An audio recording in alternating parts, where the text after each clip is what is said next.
Hello everybody and welcome back. We are continuing our playthrough on Warhammer 40,000 Rogue Trader. We have just finished off in the arena of Khemora. We were amazingly victorious. We finally gone and killed Marazai, the one who's responsible for us being here. But now they are nothing but a smear on the floor. Here he is. Marazai, whether of course he gets brought back to life, who already knows in this place. But let's go and jump out of the arena. And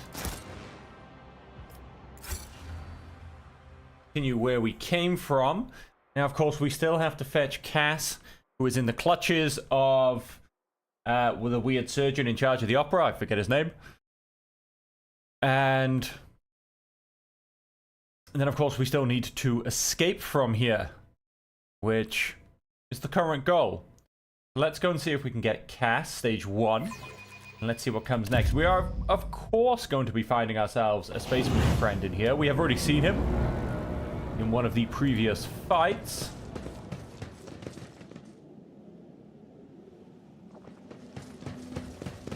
Now, if I remember correctly, he is up. Yes, he's to our left. Victory awaits!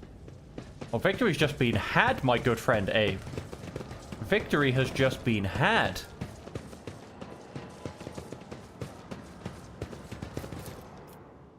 Oh, hello. The rising currents carry the smell of pain, blood, ichor, and failed ambitions. Smells of the Dark City. With my wings flung open, I weave a path through the spires like a dark lightning bolt, chaotic and unpredictable in its pattern. To fly is to hunt, and everyone in flight hunts everyone else. Even I, Scourge, Gatharit, Bloodfeather, do not have the privilege of inviolability around these parts. I may become someone else's prey, except probably not today. This day I am the hunter.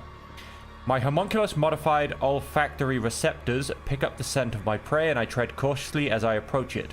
The stench of monkey is foul but varied, and the scent of my prey is quite telling. Powerful specimen, brash and reeking of the blood of others. I descend to the mirror net that grows out of the nearest spire and provides me with an excellent view. Accelerated reflexes allow me to assess the situation in a fraction of an instant. It is time.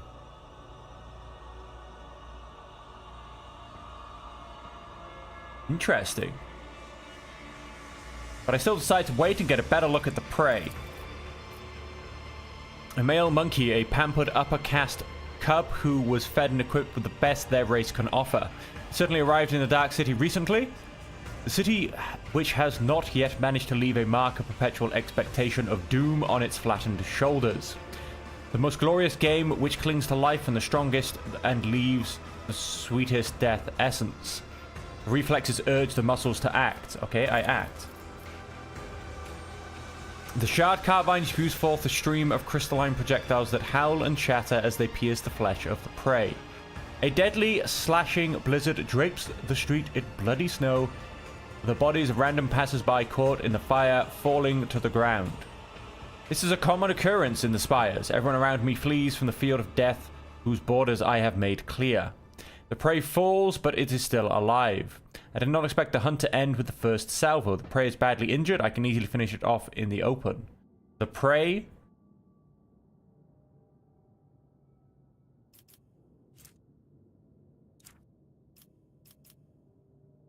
summons companions to its aid. Mistake. I unleash a newfound crystalline shards, and the flesh of the prey blossoms with new cuts from my projectiles. Anyone who tries to approach it will be killed by the brittle shrapnel. Prey should have run away, not give me more chance to cripple it. The prey is weak. The prey... go for awareness. Failed. Its frantic gaze leaps helplessly from one spire to another, but my hiding place is too discreet. Triumphant, I revel in my superiority. The prey, I guess, breaks into a run. Clever. By escaping from the open streets, the prey has deprived me of the advantage of my long-range weapon. But I will not let it escape, so I spread my wings and soar over the alley, pelting the prey with bursts of indirect fire. The chase must not end too soon. The petitioner wanted my prey to die slowly.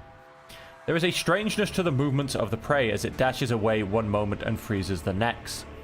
My receptotropin-altered pupils are adept at detecting movement, but they are worse at perceiving stationary objects, and my prey seems to be aware of this.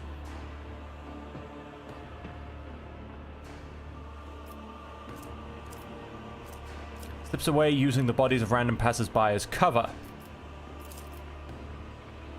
There is more blood. By rushing into the crowd of fleeing bystanders, the prey has made them obstacles in my hunt. I generously sow death among them.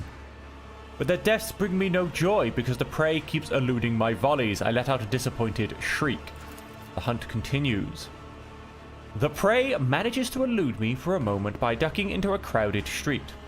The jet booster on my back emits a stream of ghostly blue flame, and I continue my pursuit. As I storm into the street, I see the prey again. This is a nice catch. The petitioner wanted me to deliver the prey to her, but I decided to do something different. When it is over, I will impale the body of the prey on a spike protruding from the highest spire so that it serves as testament to my victory. The initial horror caused by my sudden attack has already worn off. The prey has suppressed its panic and is acting decisively and boldly. A commendable triumph of will over instinct. Seeking to slow me down, the prey...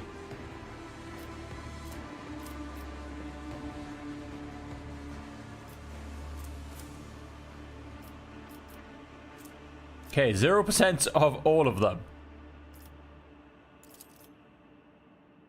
I evade all projectiles with graceful twirl and dash into the rolling dust to where my prey is hiding. The conclusion is drawing near. As I turn the corner, I triumphantly realize that I have driven the prey into a dead end. It is time for the massacre. The poison I received from the petitioner as payment for the hunt is contained in the crystalline projectiles, and should have worked by now. It will slow down the nervous system of my prey, weaken its muscles, and render it unconscious. When I spot my prey, I am pleased to note the early signs of the effect of my combat toxin is having on it. Its movements are slowed and it is blinking often. Spots are floating in front of its eyes by now. The prey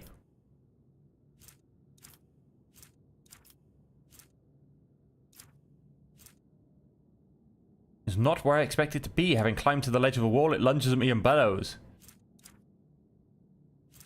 Try demolition. An almost invisible monofilament is stretched between the walls. It cuts into my joints of my wings, a primitive yet masterfully placed trap. The inertia of my body breaks it, and my adaptive tissue stop the bleeding, but my wings hang limply along my body. It will not be easy to return home to the top of the spires. Everything will be over in moments. The outcome will be decided in close combat. Wasting no time, my prey and I seize one another in a violent, furious embrace. Every decision made over the course of this fleeting hunt is being weighed, tipping the scale that will ultimately determine the winner. My embedded glands spew hyperadrenaline into my bloodstream, and my artificially grown muscles convulsively swell under the porous fabric of my ghost plate. I torment my prey with claws protruding from my forearms and knees, and the prey banks on brute force to try and break my fragile bones and shatter my joints. Wow, I've even got a chance with weapon skill. Grabs one of the blades hanging from my belt and aims it at my throat. Responds with clinical attacks aimed at my weak points. Allows me closer, envelop me in a deadly embrace. Well, just to be honest, strength. Powerful blows crush at the hollow bones drilled by the crafty homunculus. Their lightness served me well during the flight, but has betrayed me here on the ground. I lose my footing, my body going floppy like a rag. My strength waning, I reach for the shard carbine and shoot the prey right in the face at point-blank range. The crystalline projectile whizzes within a hair's breadth of its face. A crushing blow turns my magnificent weapon to rubble with a mournful crunch.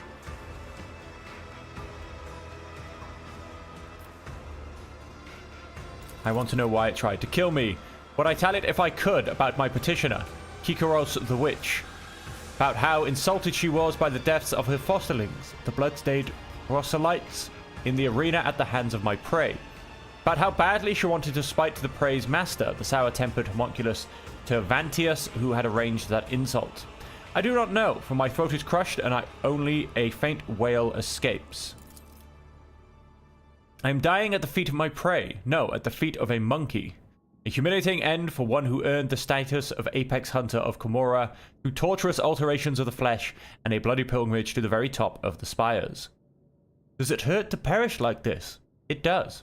Is it fair? It is. The chaotic burst of violence that bloodied the streets of Camorra ends just as abruptly as it erupted. Such is life in the spires.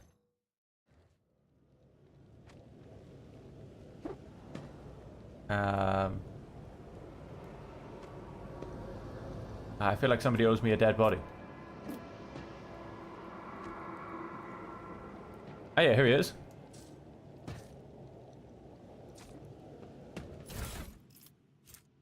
Gorge adrenal glands. Follow my lead.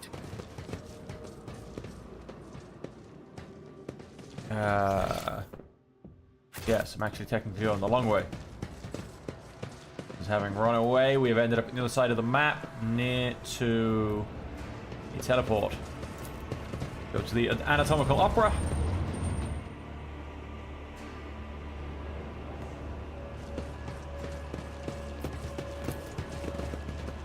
And let's potentially go and get myself fixed up. Now, I've got a few glands and stuff, which I don't know if there's going to be some kind of a weird offer to enhance me.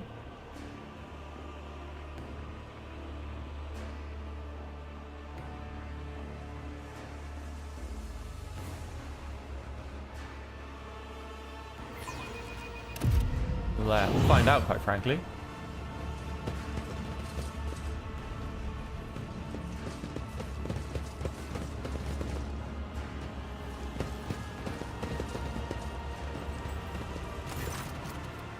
Rushes about the laboratory, snatching up certain tools, vials, and notes. He conceals some of these items inside his own body cavities and destroys the rest.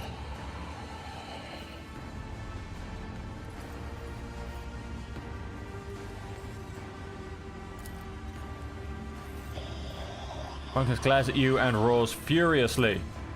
Cult of the Fateful Thirst craves blood specimen. Your blood, my blood. One must be astoundingly insensitive to the vibrations of the Dark City not to realize this.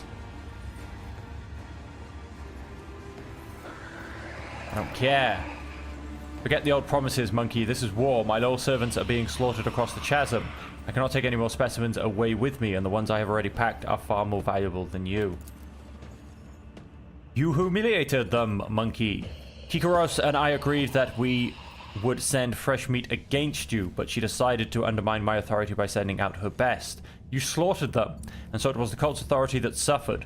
But who cares about a pathetic monkey? You are my lackey, and thus it is I who is responsible for undermining the cult's authority. You should be careful what you wish for, Xenos.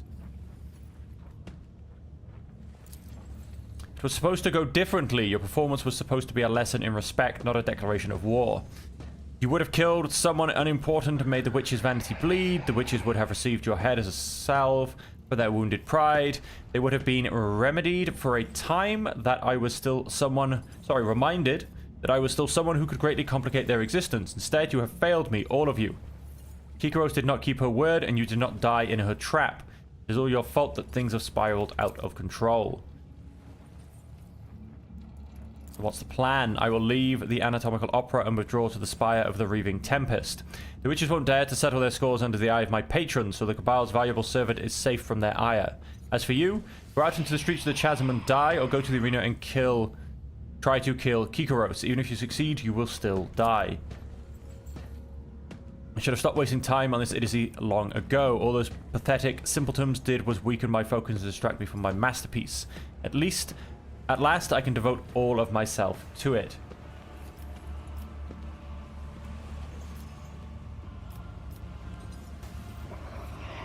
So I managed to bring about your downfall after all, unholy spawn. Your insight is astounding, specimen, but have you noticed that you have also doomed yourself? And he starts shearing off pieces of his own flesh with scissor-like claws. Enter the arena. Succubi will not pass up the chance to gut you in front of an audience. If you could simply wound Kikaros, it would give us both enough time to escape. For that, I would be willing to sacrifice the deadliest and most valuable specimens in my collection. If you manage to kill her, run. Sinistoria will not let such impertinence go unpunished. And her wrath is 100-fold more dangerous than Kikaros' fury. Do not return to the chasm, you will find no shelter there. Seek salvation in other spires, and you may prolong your agony for a short time. Release my companions. Find the sarcophagus where Cannot transport them to my new sanctuary. You may take them. I have unlocked the containment sarcophagi for dangerous specimens. Go and inspect them. Some of your servants may still be alive, but do not allow them to use their abilities until I have left the anatomical opera.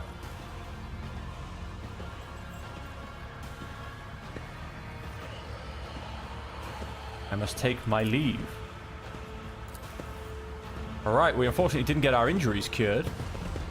I won't tolerate weakness.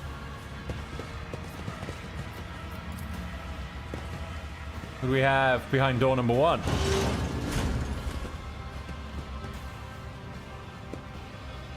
Lord Captain, please help me. My ears are ringing.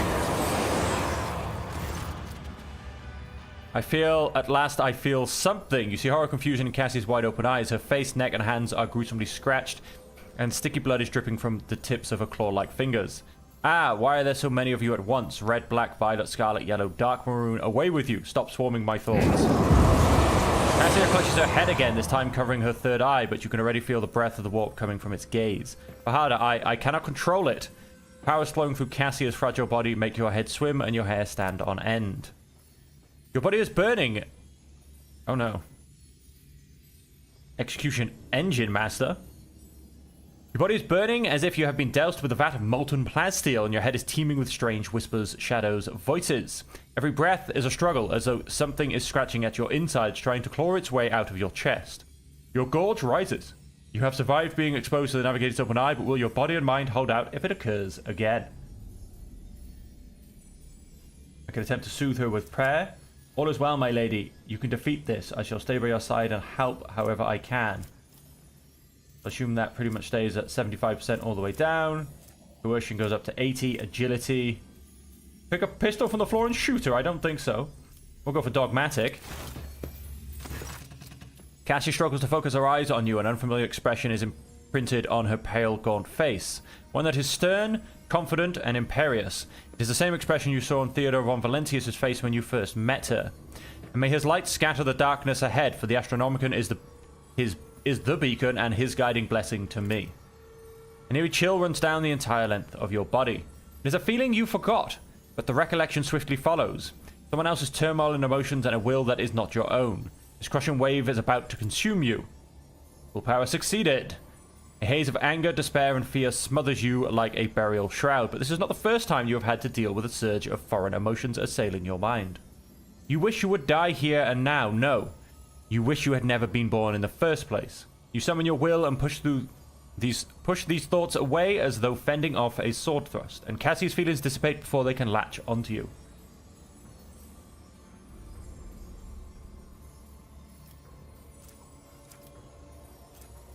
Soothe her with prayer.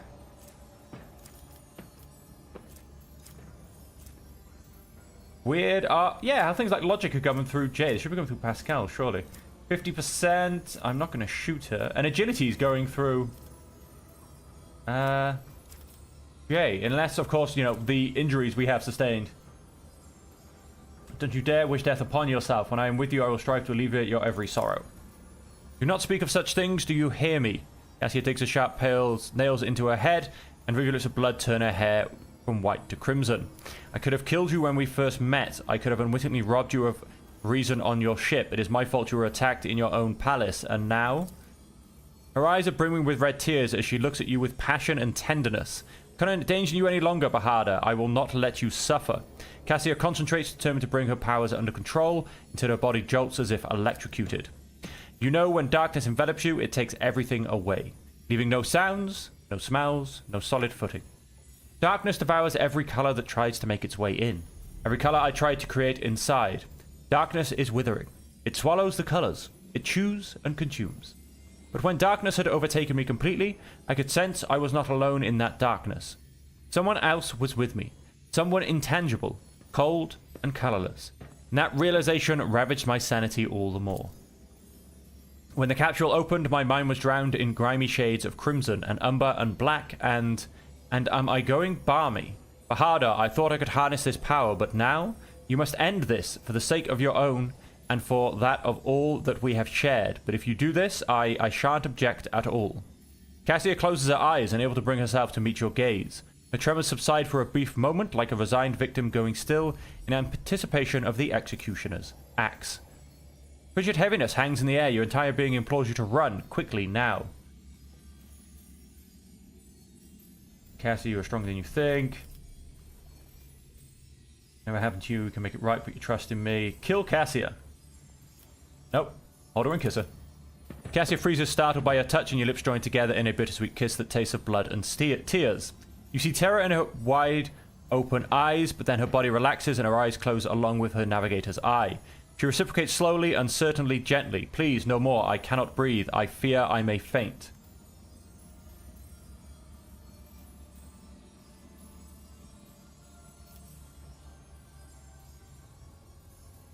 I fear that if I were to let you go, you might want to disappear again. No, I shan't leave, I promise.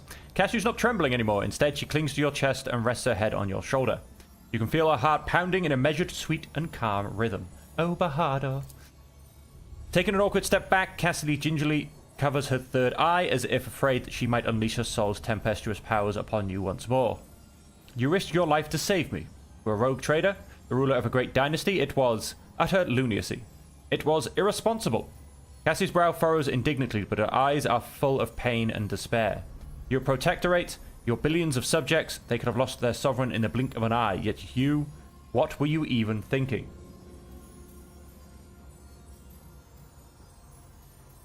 Growing too close does not bode well for either of us. I was only thinking about a future where we are together. What could you possibly see in someone like me? Cassia's voice is almost a whisper. She looks away.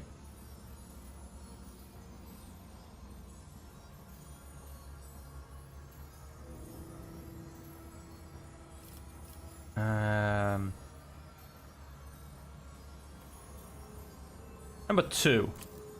Yes, I can see it in your colors, your soft, warm hues, and the bright flashes whenever you look at me as you are doing right now. Bahada, I feel the same when I am with you. Ah. And I am afraid that I might grow to depend on this feeling. The colors of bliss are so very fleeting. Reunion. We have found Cassia. She is back with us. Find the missing companions. Done. Right, let's give her level up. We have, what can we put up? Of course, willpower, perception are the two tough ones, the two highest ones, not the two toughness ones. And then of course, fellowship being our third. So not quite sure what we go for after that.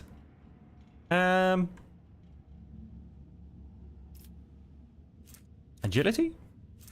Although perception is now in charge of dodge. I mean, we've modified most of our skills, so you know.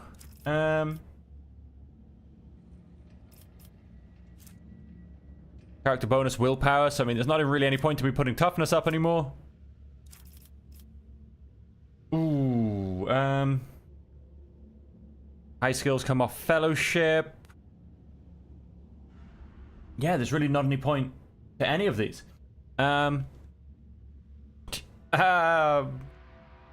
doesn't actually matter, which is crazy. What else can intelligence give me? Nor Imperium, nor Warp Xenos. Sure, we're gonna go intelligence. Why not?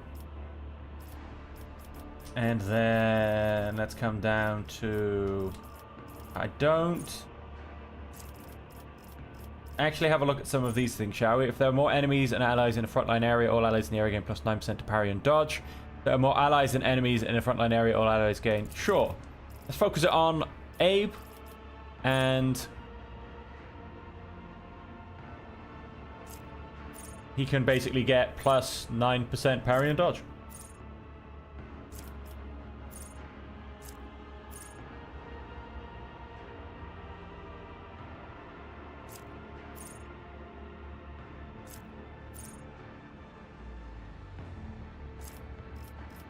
Of course, we do have things.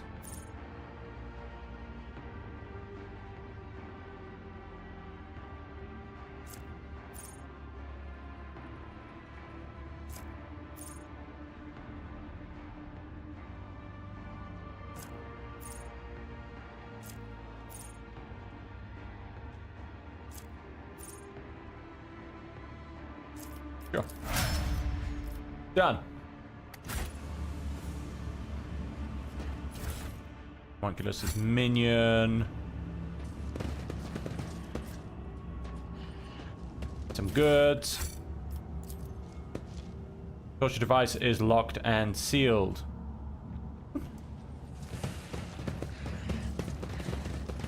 That looks like it should be turned off.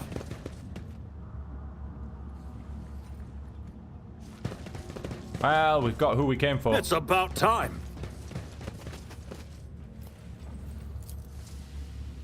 You send spent materials to the corpse dump, materials such as you.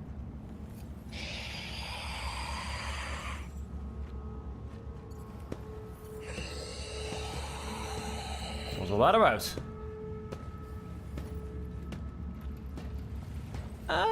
Why is this person slow-paced walking?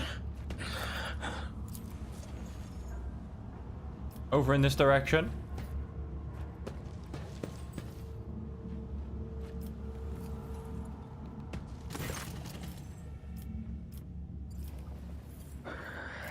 Take my leave. None shall stand in my way. Love to have been healed.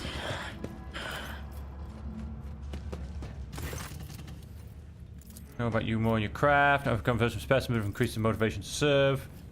You know your enemy and then crush him. This is a tactic I will remember.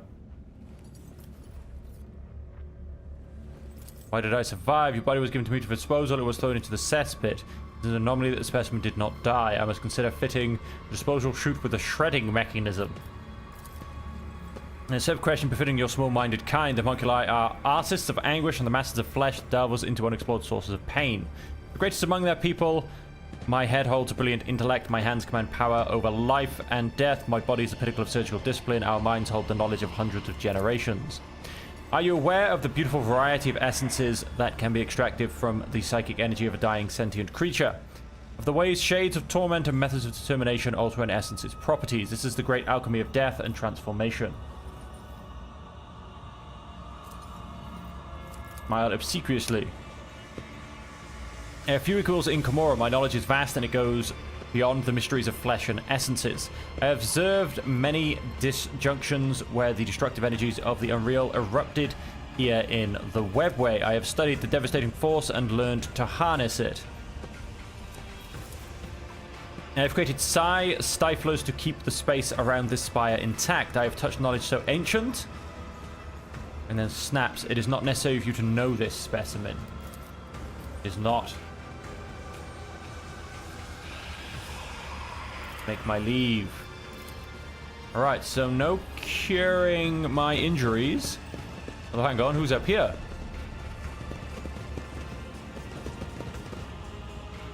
Some more goods. I do have a couple of fun injuries. More goods and some more goods. I'll lay claim to the stars. Oh! Ulfa! Oh, to see them cut down. Singing softly under his breath, the man of enormous proportions is intently stripping raw meat from a bone with his teeth. His unwashed red hair is falling into his face, his beard is matted and bloodstained. And the aforementioned teeth look more like fangs than a human equivalent. The Emperor's Angels, a mighty space marine, is being held captive by the homunculus. Convincing him to join the squad would be a wise decision. Less knowledgeable person might not recognize this giant humanoid, but you are well aware of this is a space marine, an angel of the Emperor. Scar tattoos on his body, which at first appeared abstract and primitive, together form an angular image of a wolf's mouth with bared fangs. The person must be the genetic offspring of Leman Russ, the space wolf of Fenris.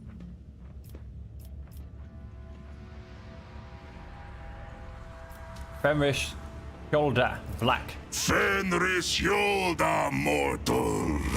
You know the old words. Good words. Strong as a rock. Sharp as the blade of a force axe. Deadly as a kraken's tooth.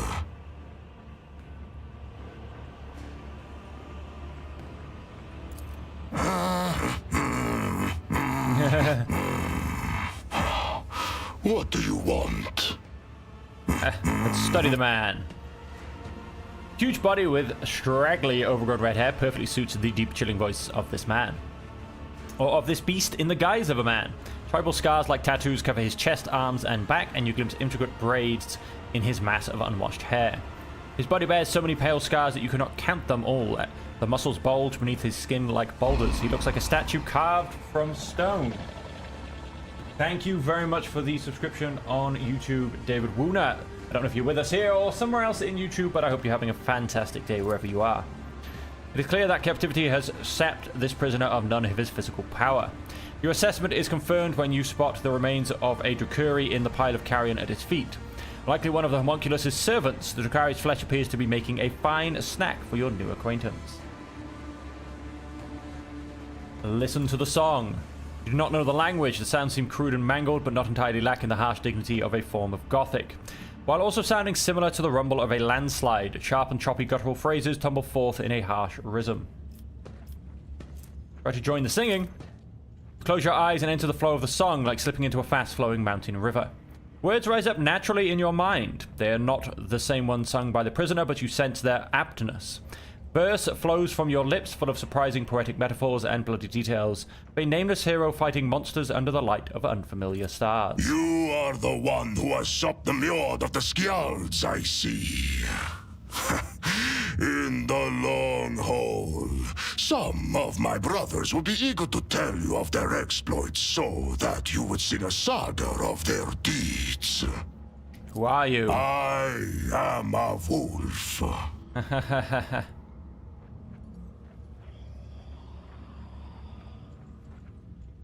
How did you come to be here? My pack answered the Inquisition's call and came to the Coronis Expanse.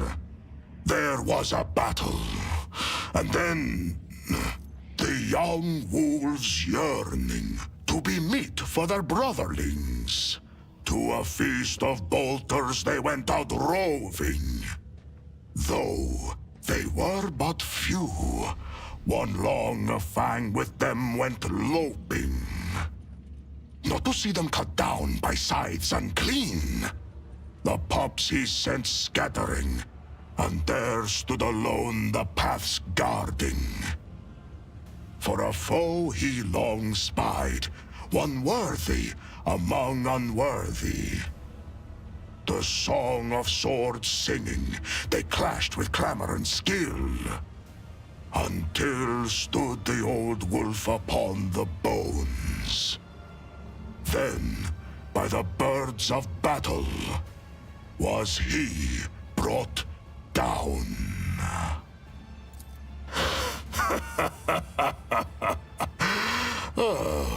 Was that clear enough? This saga sounds less interesting in prose. You must be planning an escape. And why do you want to know? I wish to know more about your brothers. That butcher sent you to spy for him, did he?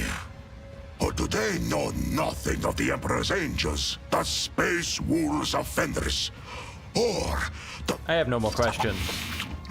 Warriors such as you could prove useful to me. To get what you want, you will have to convince two very headstrong individuals. Me and my captor.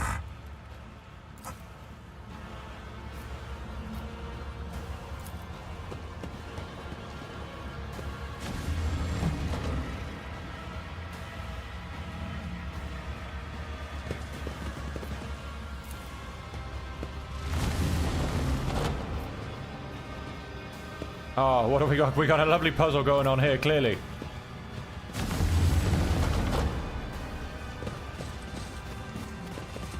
A new challenge for me? Oh, nice. We did it. Mostly by accident. Anything else? Get a bit more cargo. We have... Whenever the wearer dodges an attack, they become a priority target for the attacker until the wearer's... Oh, I don't like that. Fires a single sticker pod that deals from 12 to 21 damage and has 100% armor penetration. The target must pass a toughness resistance test to become stunned for a round. At the start of combat, the wearer inflicts bleeding on themselves. Whenever the wearer performs an area melee attack, they inflict bleeding on all hit creatures. And an Pacificator. Grants plus 2% armor and inflicts a minus 20 penalty to agility for 2 rounds. I mean, the Stinger Ring's pretty nice. That basically just straight up replaces the ring I'm wearing, really. Which... has it turned up? Tell me they're actually now starting to turn up at the bottom of the list. No, they're not. Really not. Oh, there it is. Place the Melter Scorcher Ring.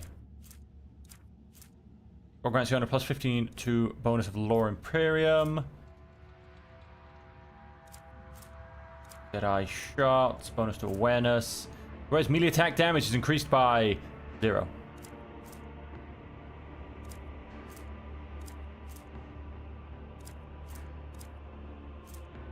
And wages a minus psychic power.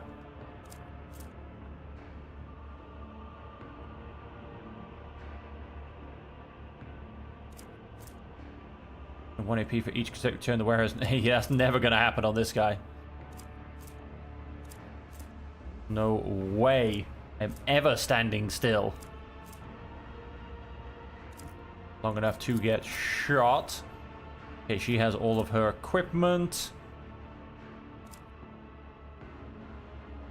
Nice.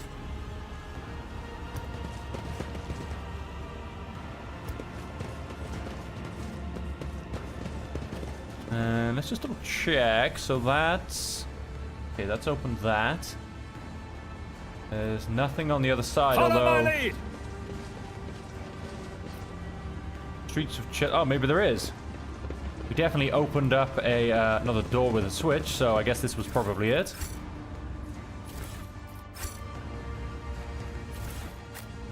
Oh, and I've actually gone and grabbed a whole bunch of equipment there, which I've not ended up looking at.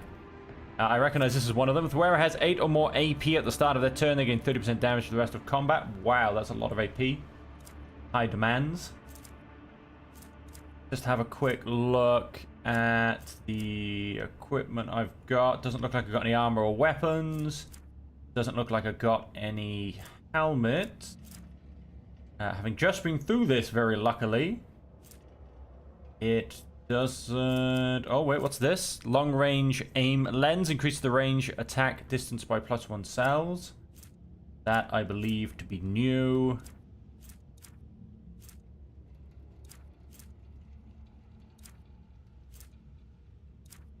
These not look new.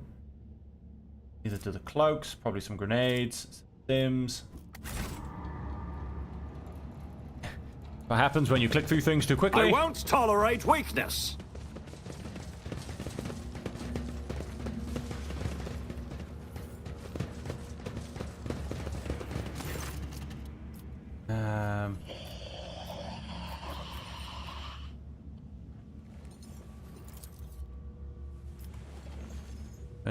Torch Tech Priest Pascal, why? You see what kind of symbiosis might emerge between rudimentary...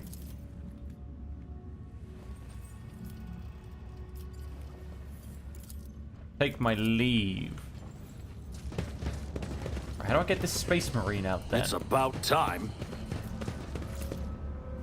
Bowser Cage is sturdy enough to stop a tank or the fury of a post-human.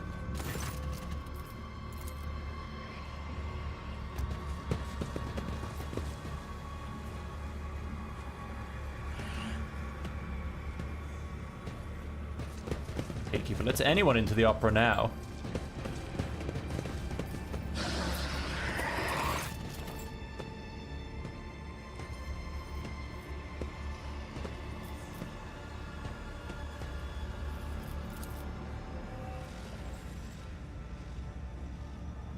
Allow me to take the Space Marine you keep in a cage.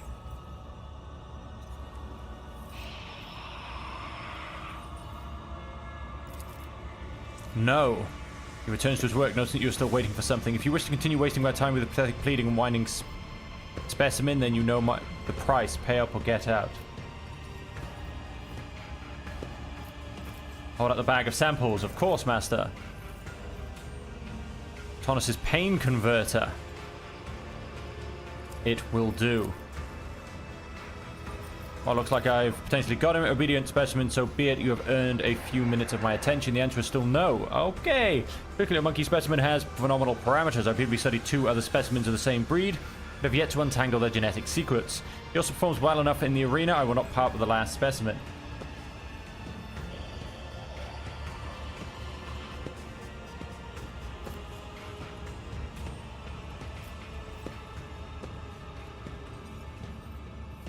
Definitely succeeded with further both our interests. If you're so helpless, then what was the use in there in letting you live? Perhaps your genetic subtype of all 3 specimens was defective, and this is the cause of my limited success. In the case, the loss of the specimen would not be significant. I recommend pain as a means of pacification, and you can take his armor. I found it entirely unintriguing. Took Malice's head.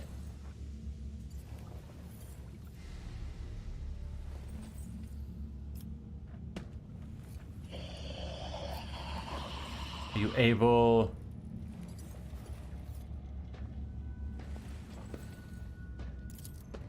heal that? I recognize mark consistency of feeding. What an honor it is for you to be the vessel with which my marvelous creation satisfies its thirst and give you a modest life force, that it may be transformed by an energy converter. Fear not, specimen, it is within my power to reverse the effects of its touch. Interesting experiment, one that could convert life forces to its victims into fuel, but it was flawed, disobedient specimen that escaped. I do not recommend escaping specimen. Pain from the transformation only stops after I inject the blocker, and I only do it at the end of the procedure. If you wish to spend the rest of your existence with the sensation of your skin melting and your bones snapping. Okay, so we've got to remove that from Abelard.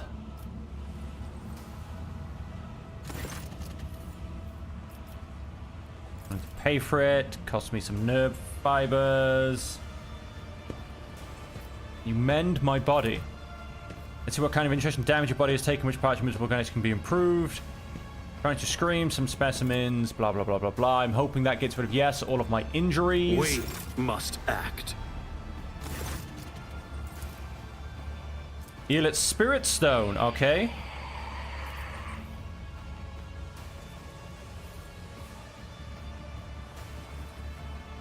Turn it immediately.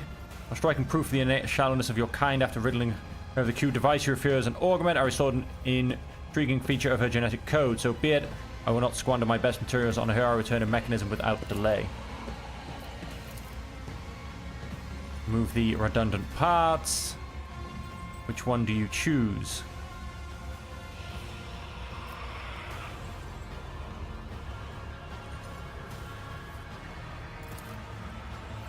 And she looks ready to unleash a torrent of profanity in the homunculus's face, but she stops herself and swallows her ire. With her head bowed, the smuggler lies down again under the Xenos' knife. Okay, we've now gotten rid of that one. This is Neuro Agonizer. Actually, I need equipment.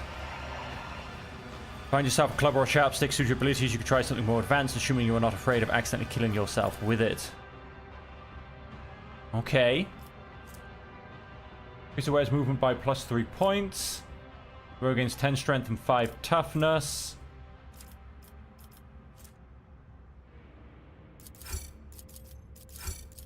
May as well grab all this. You know what? May as well. Grab that as well. I'll just chuck it in my cargo. And there is one more option. Doubt is for the weak.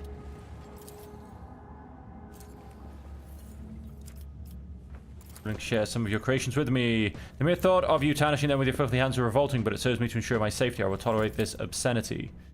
Oh, there you go. Heartseeker gloves. First time in combat, the damage dealt by this critical hit is increased by +50%. After they or the ally perform a heroic act or desperate measure. Thermite Xeno tech. Where shots in melee range have a +20% bonus to dodge reduction. Side combat inflicts the prey status on the enemy with the highest number of wounds. Huh? Oh, got it. Wounds are of course life in this, without spending the charge of hunt down the prey, and grants a double hunt down the prey bonus for killing it. May as well just grab everything. Why not? I mean, it cost me a bit of random junk. The only one I'm maybe a little bit sorry to see go is Earlet's Spirit Stone. But I'm just happy, basically. Stacks. 3 stacks of melting. Alright, so we got a nice bit of equipment.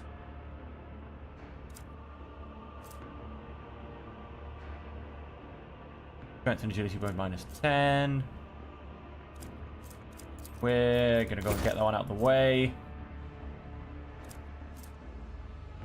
First time, where is this dodge or parries? Yes, let's. What gloves do we have?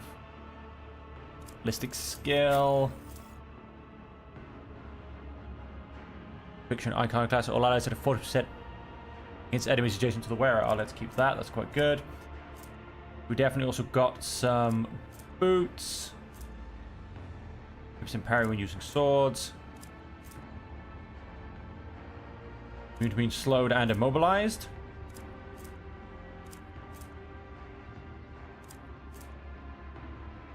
Wear inflicts bleeding on itself. When the whale deals damage to an enemy, the wearer has 25% chance to gain 2 MP. I'm going to chuck those in cargo for now. And spiked boots. We're going to go chuck those in cargo. I don't think I want either of those. Whereas shots in melee range have a plus 20% bonus to dodge reduction. I want those. Of course, and go and chuck the blades in cargo as well. Okay, maybe I don't want anything. We did get a couple of good extra items. Let's get rid of this toxic cloud grenade. We can definitely do better.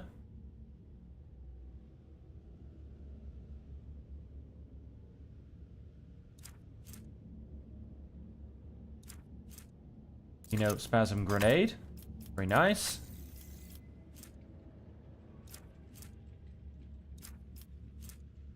Deals from impact damage. That's actually pretty good. You have a gas cloud grenade, which is really not that special. I mean, I'll keep them around. You never know. Let's go and, for instance,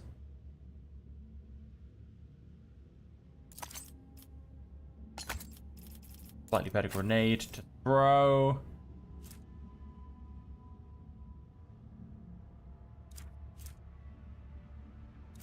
That's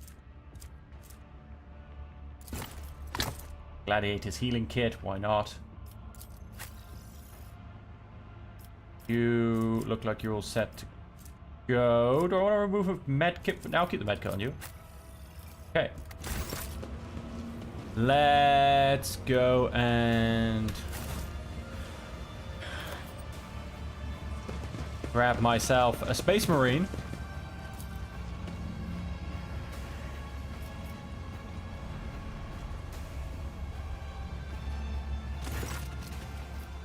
The red-haired giant does not stop singing under his breath and does not seem to notice you, intent as he is on his bloody repast. Looks at you expectantly without stopping his chewing, but his expression shifts subtly as if his affected crudeness of mind and manner has been replaced by focus and cunning. Recite the warrior's litany. Even a heretic or non-human can wet a profane blade in the blood of enemies, but a true warrior of humanity does not fight for the gratification or trophies. He fights to carry out his will, for that is his duty, and it is a blessing. You speak well.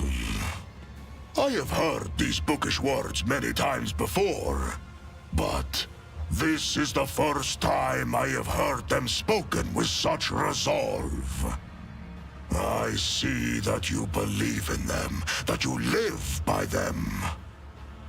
I respect that. I will help you. Let no one say that I forgot my duty to the All-Father. It seems Tervantius is not as clever as he likes to appear if he's letting me out of the cage. The joke is on him. Good steel I have already. But if we are going hunting, I will need my wolf skin. What did you say your name was? Terrifying. So he is now out of his cage. Just listen to him even just walk.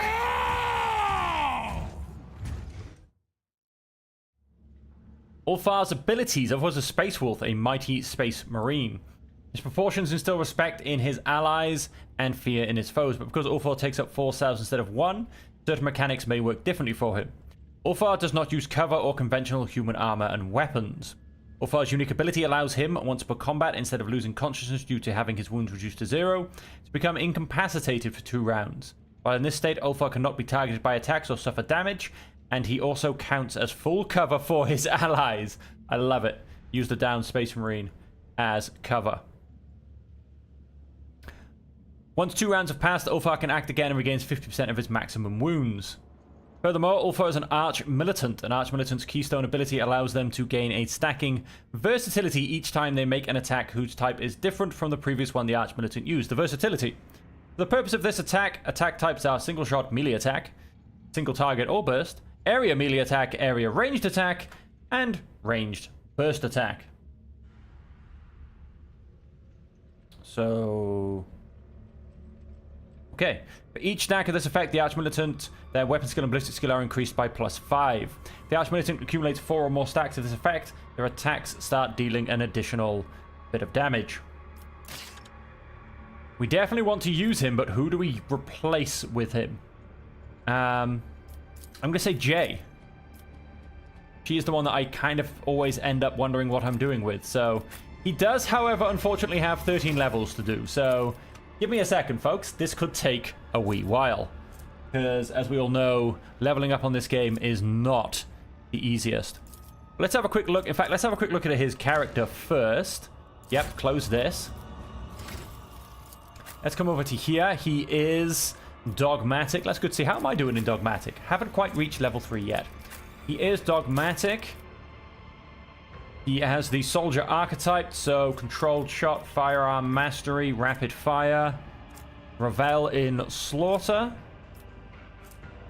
Immediately moves next to the target, knowing attacks of opportunity, and performs a single attack. Go for the throat, in other words, charge. I have kick.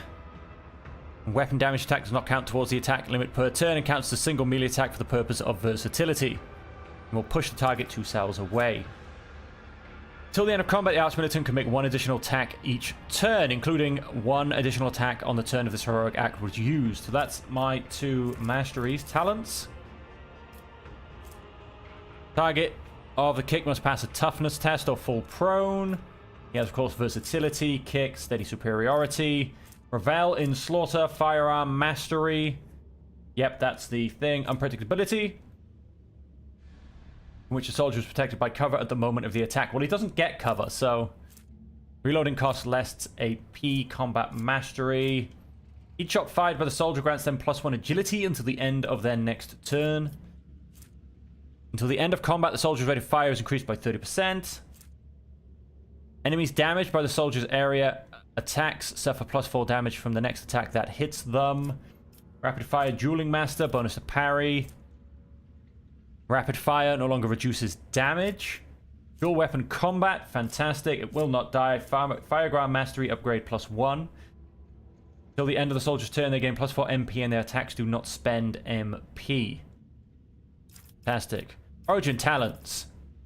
Plasma melter and flame weapon proficiency. Heavy armor, power armor proficiency. Eternal warrior. That's when he falls unconscious. That's that one. AP increase. Yep, that's happened. Ulfar may use MP after attacking or using abilities from Swift Hunter. Fantastic. We have dogmatic all the way up to votary. Space Marines' maximum wounds are increased by their toughness. Additionally, their bodies are considered full cover during enemy turns until they die or fall unconscious. He is from Fenris, so he has survival instinct. Gain +20% of the maximum wounds as temporary hit points. 20% bonus to dodge and armor whilst they have at least 1 temporary wound from any source. Nice. So bonus 20% bonus to dodge and armor if they have any temporary wounds. That's brilliant. Coming in with Space Marines. Bolt weapon proficiency. Black Carapace. Removes all dodge penalties from power armor. Well, that's fantastic. Combat Master. Adeptus Astartes equipment. Adeptus Astartes equipment. Flagship abilities. Okay. So if we come over to archetypes, let's start having a look at what we have. So let's have a look at his common talents. Against targets with the bleeding effect or with 50% or less of the maximum wounds. Minus 7% less damage from fire, toxic, and bleeding effects. Stun, blind, or immobilize. The effect is ignored and they instantly gain plus 20% of maximum wounds as temporary wounds. Gain 10% to critical hit chances for axe, hammers, and las weapons. Quite probably, I feel like he should be using an axe. Every injury increases the death world character's agility and willpower by plus 5. Every trauma counts as 3 injuries. That's very nice. That is a way to really start stacking up agility and willpower. And of course, we've got the base skills that everybody has.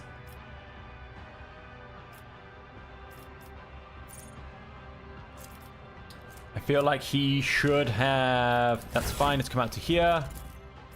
Have a quick look at the character. Just look at him, he's even big on the thing. We have... I suppose it was on the screen, wasn't it? We have 75% armor.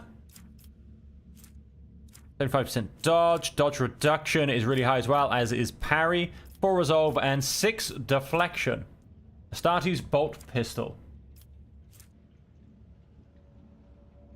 Can we use things like... No, we don't use them one-handed. Okay. Astartes combat knife. Astartes bolt pistol. Astartes bolter.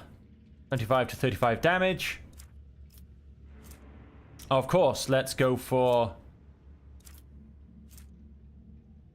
Astartes chain sword. This knife kills the target. The wielder restores plus 1 AP and can make an additional attack with this knife.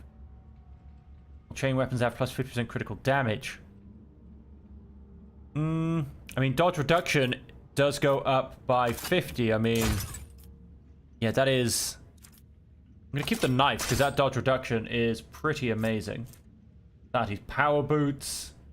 Astartes power gloves. It's all about Astartes equipment. Of course, then we do have undoubtedly not a helmet that can fit him. Let's... Manual grants the owner plus 14 to Medicae. Has 8 or more AP. Plus 10 agility to... and fellowship. Iron cape. Throw that on. What has he got good skills for? Nothing really. He's kind of okay on demolition. If the enemy kills an enemy, they gain a plus 5 bonus to willpower until the end of combat. For each point of deflection. That's a 30% chance.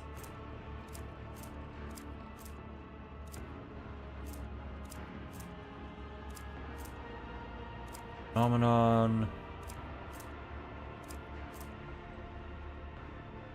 League.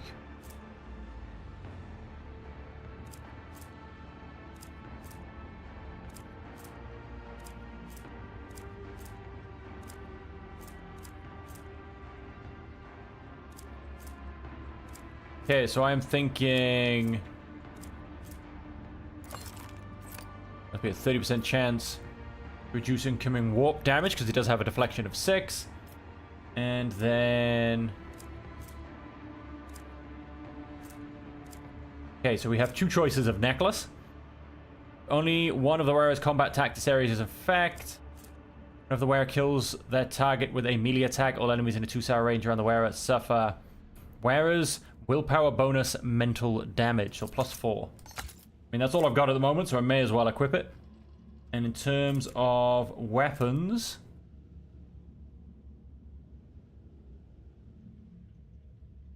Must not have features Adeptus Astartes equipment. Say what now? That's very confusing. Very confusing indeed. Let's go for good old crack grenade. A wire grenade. Got 35 in Medicae. Removes 1 trauma.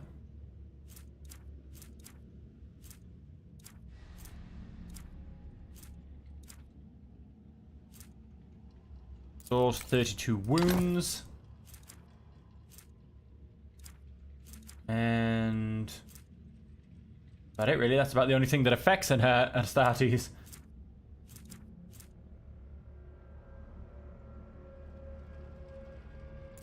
Let's try a stun grenade.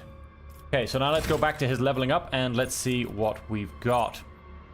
Begins combat with 2 stacks of versatility. I mean, that's not bad, let's be honest.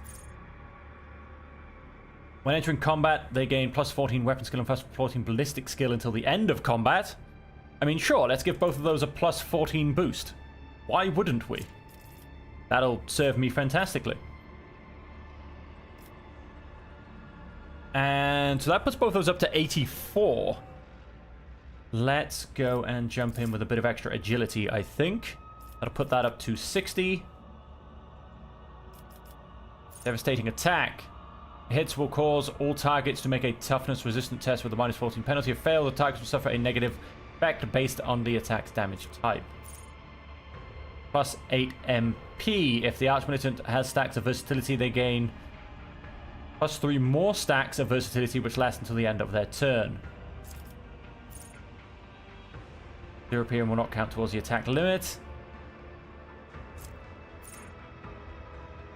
Cautious approach, confident approach, I think, if anything. Dodge reduction and parry reduction ignores 3% of enemy cover for every attack.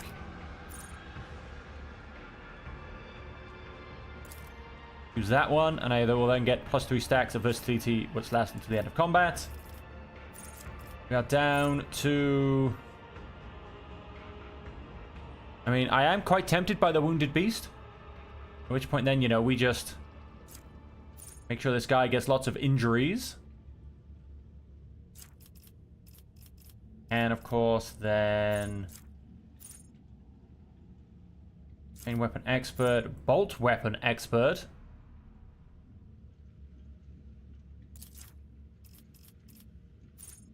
Flame weapon, grenadier, heavy weapon, las weapon, melee weapon specialist. Go and mark that with a star. I'm going to go mark nimble with a star.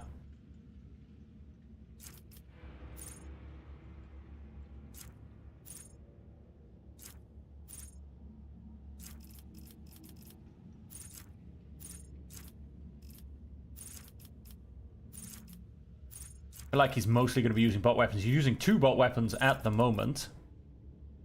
And let's go ahead and put up his... Ooh, he's got a couple actually. Athletics, awareness, and Carouse are pretty high. Oh, now of course we've lost a lot of our stats taking J out. Commerce, coercion. A lot of these have just dropped off. Not that I'm going to be replacing them using this guy. Let's jump in for...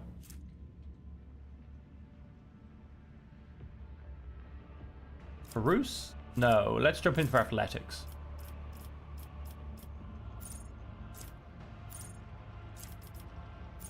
The Archmilitant attacks targets that have their armor reduced by any effects applied by the Archmilitant's allies. The Archmilitant deals plus 10% damage. And the Archmilitant attacks target that have their deflection reduced by any effects applied by the Archmilitant allies. The Archmilitant deals plus 2 damage. Dodge reduced. Uses a heroic act of desperate branch of the Archmilitant gains plus 1 and plus 10% damage on all attacks until the end of combat. That's pretty good.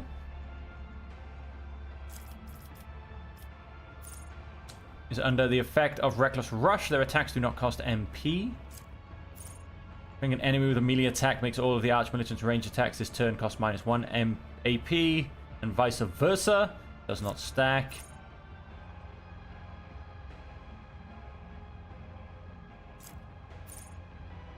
Has killed at least 1 enemy with a melee attack this round. The Archmilitant gains plus 15 bonus to dodge. 2-handed ranged weapons within melee range, but with a minus 10 penalty.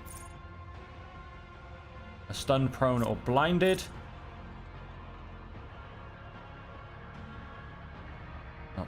stack.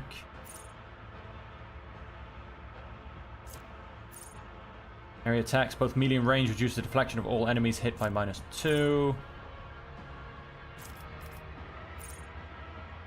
Targets that have a priority target, regardless of whether that target is the Arch-Militant or someone else.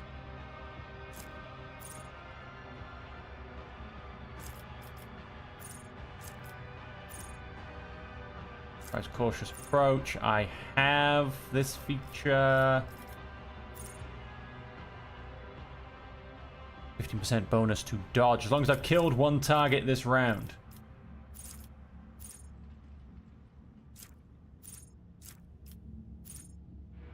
Let's do stacks. Percentage bonus to armor. 5 plus number of versatility stacks percentage bonus to armor. Yeah, in fact, let's get dependable then. Got a bonus to my armor. Let's go and increase strength. Go ahead and grab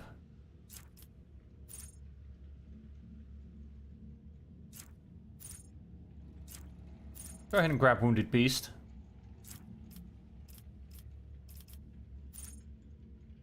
Let's go ahead and grab... Gaining a stack of versatility increases critical hit chance by 5% until the end of the turn. Stacks.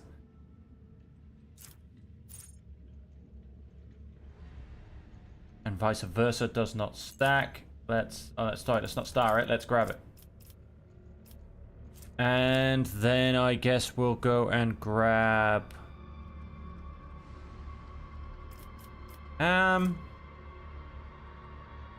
awareness, maybe? Yeah, we'll stick with that.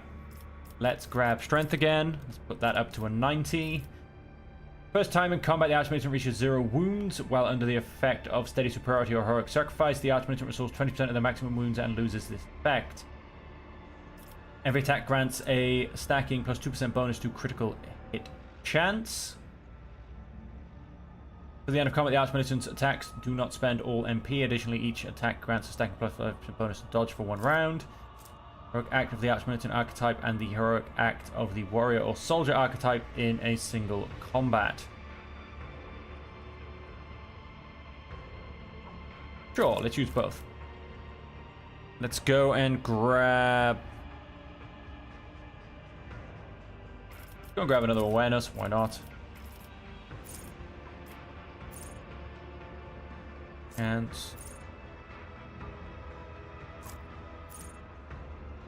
For every round, the first single target ability used by the ally Arch-Militant grants +1 action point to that ally.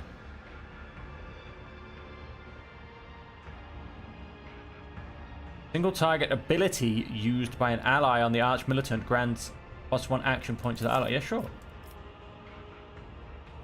That's my strength up to 90. My agility should go up to something a little bit higher.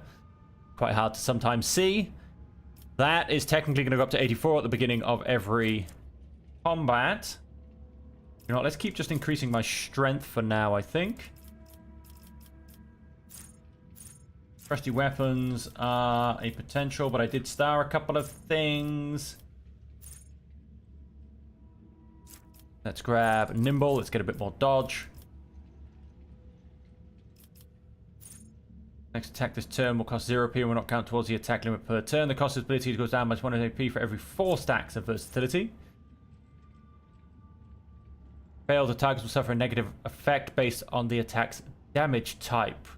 Impact damage, rending damage. So let's go for a devastating attack. The Arch-Militant attacks targets that have the armor reduced. Deals plus 10% damage. I'm going to do that. I quite often reduce the armor of my targets. Let's go and... Do you know what? Yeah, let's hit that strength one more time. That puts it up to a lovely round 100. And let's go and throw in... Barus.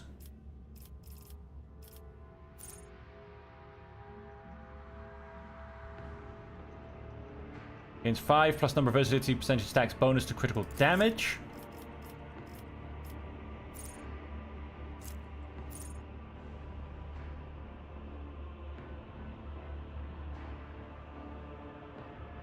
Attacks both medium range, reduces the deflection of all enemies hit by -2 and their armor by -7.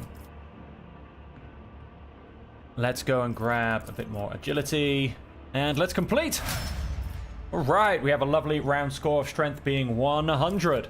And let's see how all of this stacks up. And let's go ahead and hit a quick save, because oh my days. Leveling up on this game is a mission unto itself. Okay, now I do believe, I mean, it's been so long, that I simply have to go, yes, back to the arena and attempt to kill everybody involved. Which we're going to be doing with a lovely Space Marine now in tow. Let's see how he stacks up. I feel like I'm never going to get to replace his armor, mind you. I feel like his armor is now the armor he's wearing, and that is it until the end of the game.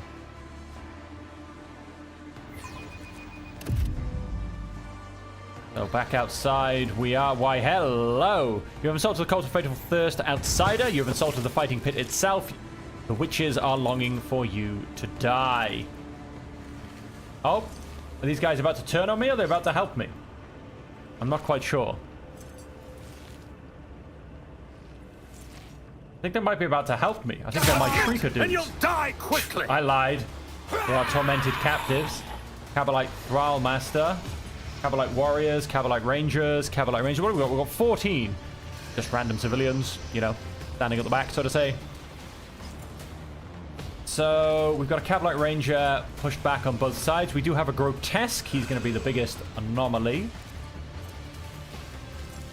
Agony, permanent. This creature suffers 5 damage each round. Oh, that's good to know.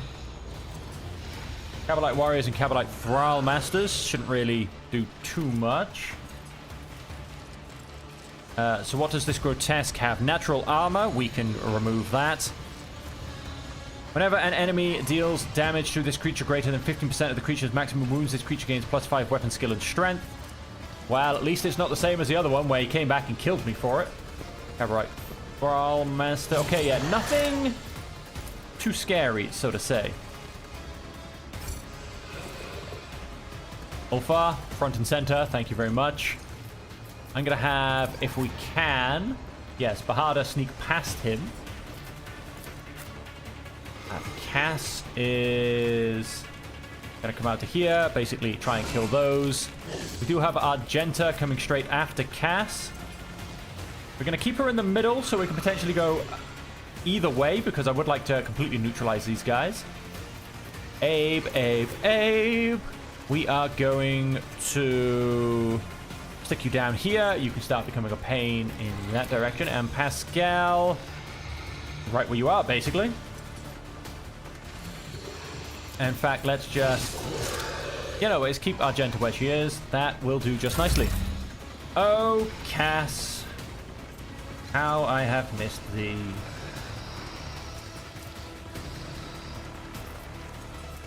Voice of command on Ulfa. I am a navigator, not a servitor. Should get me up, my AP back. Fantastic. Go and lidless stare against all of these guys. If I may, as duty demands. How much health do they have? Because they lose 5. Wow, they lose 5 each round. So no, let's go ahead and finish them off. I'm not accustomed to From 14 to 10. Absolutely fantastic. And let's go and me? If you insist, make Lord Ulfa Captain. even scarier. Whilst he's got temporary wounds, which that didn't grant, but the voice of command did. He also gets bonuses, so keep that front line. I mean, what have we got? Cavalite Ranger, Tormented Captive, then Ulfa, so I am a navigator, not a servitor. let's go and make it so Ulfa can go and step into that square. Let's also then go and chuck these two If you insist, Lord Captain. on the rear. Plus 11 damage with ranged weapons, attacks, and 14% over penetration. So we can, of course, so let's mark as Faith prey. without deeds is worthless. Go for you. Doubt is for Go the for weak. you. And let's go for the Cabalite Thrallmaster. Let's, of course, concentrate. I'll do it. As the Emperor Damage. commands, I act. Strike is a prayer. Double kill, both of them being prey. Unfortunately, we can't move anymore, though I could, I suppose, run and gun. I'll do Plus it. 5 MP. Let's come to here. Then let's get these two as well. Now you can escape the Emperor's judgment. What a pleasure. Beautiful. Let's switch weapon. And so this is the Cabalite Ranger. Which one's this? He's down back here. And our two tormented captives. Let's go ahead In thy and light fire I our stand, mastery. and thy light I crave.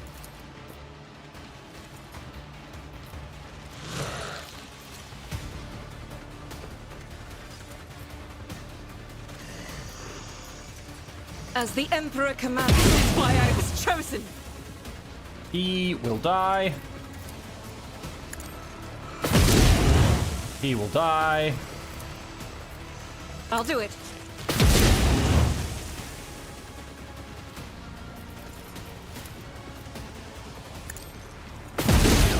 This a strike.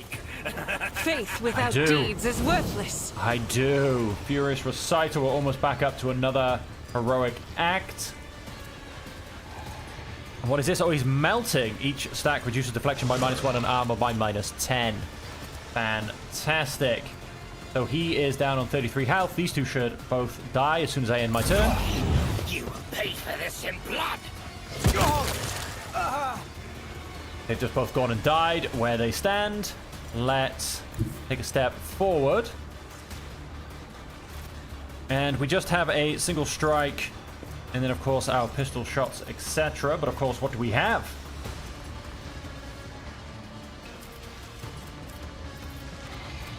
Devastating attack, reckless rush.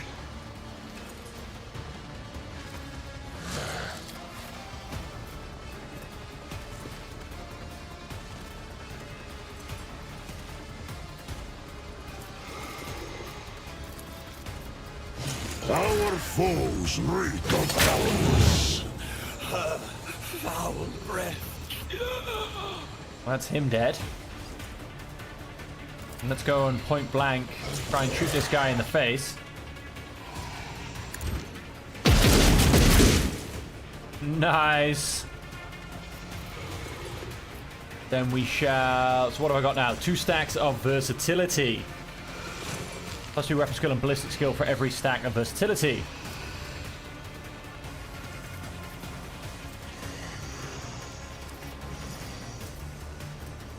So you're saying they're about to open fire.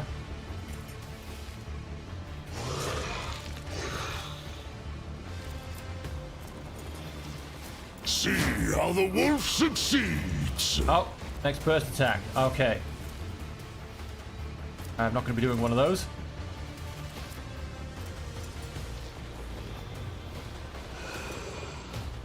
End of their turn.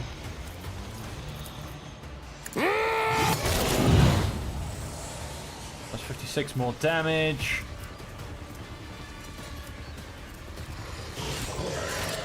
Wolves reign. Oh. Archminister's next attack. Got it. Go and try and kick this shall guy. it be. Have a bit of that. Oh, and he's gone prone. Fantastic. That would be because of the impact damage of devastating attack. Of course, I am going to have to learn how all of this plays in. And then let's burst fire him on the ground. Corpse play. I in disgrace. So that grotesque just got annihilated, ladies and gentlemen. He is not going to be a problem to me anymore. Let's come down here and see if we can get the Cavalite Ranger to run away. Bahador. Go and stick you in here. What are we down to? We are down to 3 people. That's pretty impressive, even if I do say so myself. My tactics are flawless. Let us... Oh, only 63% chance. Let's not go for that one then. Not a problem for me. Cavalite Warrior.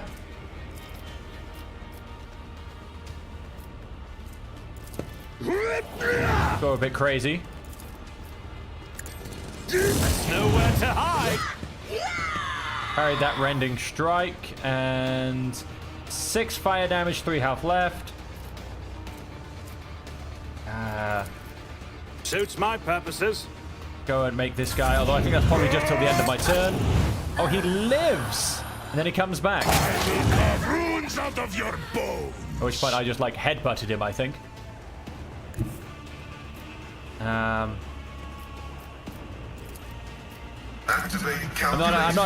not even gonna try anymore, folks. I'm just gonna, yep. You can run away now if you like. Go on, run away, run away. Nothing of value has been lost. Thank you very much. Nocturne of Oblivion. The key unlocks a door that then will lead to one that only happenstance will free. Your chances I'll be, to me the bolts will cede. Your part comes next to break the bonds and flee. To you, the merchant vagabond, I bring the gift of providence, but will you look? Oh, hello, what's going on? He's in my mind.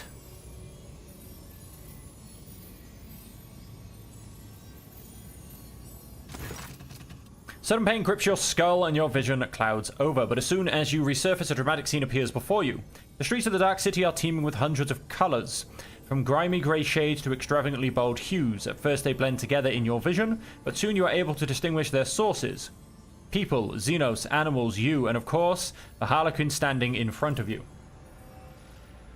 Xenos colors are like those of a broken kaleidoscope. Your eyes water at the mere attempt to pick any one thing out, and your head is spinning more than ever. Yet despite this, you are subconsciously aware that the dark lilac cloud surrounding the slender figure poses unspeakable danger, and that the bright sparkles of silver indicate that this danger, at least for now, is directed at you. When you avert your gaze and slowly exhale, your vision falls away as if it was never there. The Harlequin observes you with interest, his silence speaking volumes. Fajardo, what colors? What have you done to him, Xenos? Cassia lifts her chin, and the third eye on her forehead flutters threateningly behind the eyelid.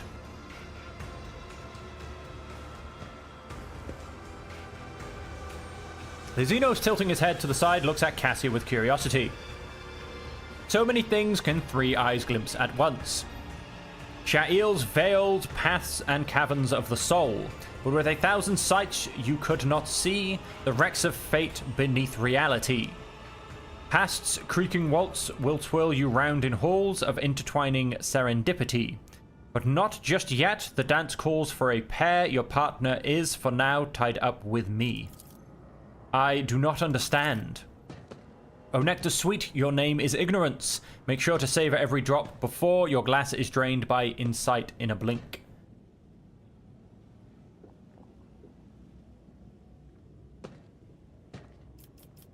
You've helped me more than once already. I am listening. Both opening and warning is my boon. Your fate hangs by a thread drawn breaking tight. But with a show of patient opportune, the merchant certain death will turn to flight. You stride not into battle, but a snare of guile and strife, a neatly woven net. Lust's mistress lifts her sword into the air, and baying for your blood her pack does set. So dance a ring around oblivion, await a sign from night's own melody, catch sight of it, and then make haste be gone, one yawning mouth, one leap to set you free.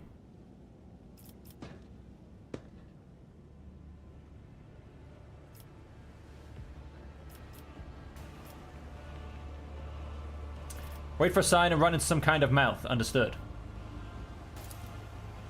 Lays a finger over mute lips of his mask and vanishes as if to convey that your conversation is a great secret known only to the 2 of you.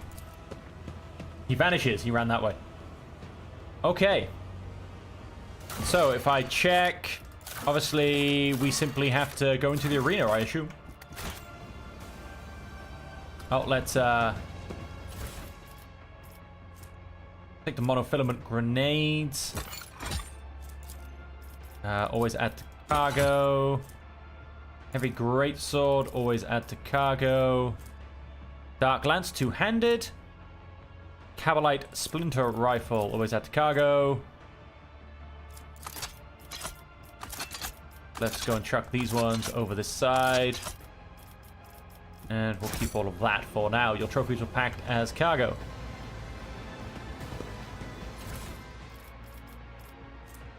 Okay, Dark Lance, always add to cargo.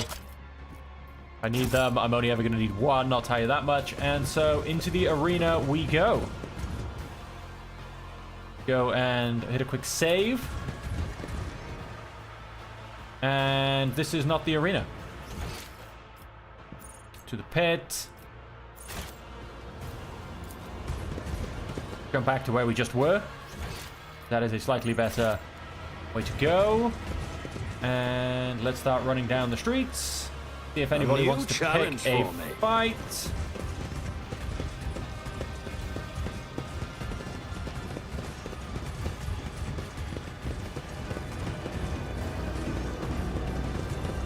Why, hello, Rack. How can I help you?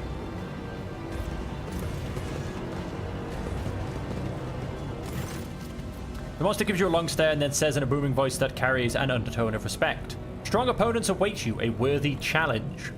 The master wishes for you to send Kikaros on a swift journey to She Who Thirsts. Do not expect a fair fight. This is your execution. However, Kikaros is incapable of adequately assessing whatever she fails to comprehend, and therefore you stand a chance, albeit a negligible one. Should you survive, do not return here.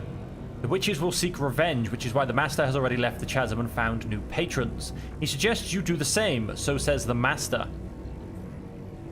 Reminds you of the way servitors communicate.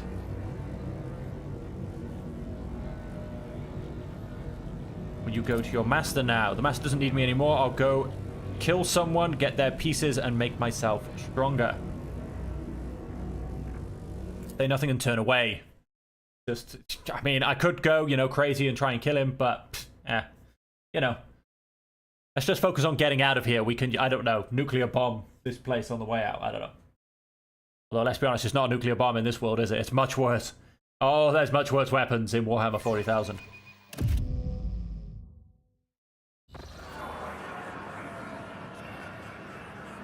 The one who isn't a great legend as ancient as Gamora itself. Behold the tale of Sir Lael the Exile, the succubus dethroned.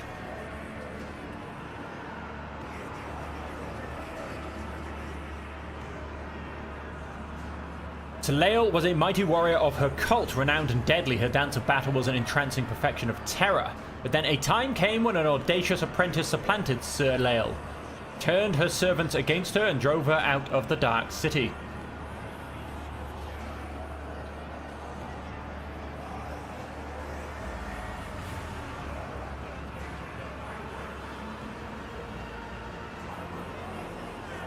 She wandered the webways, savage wilds, and slew scores of their terrible horrors as she fought for her life.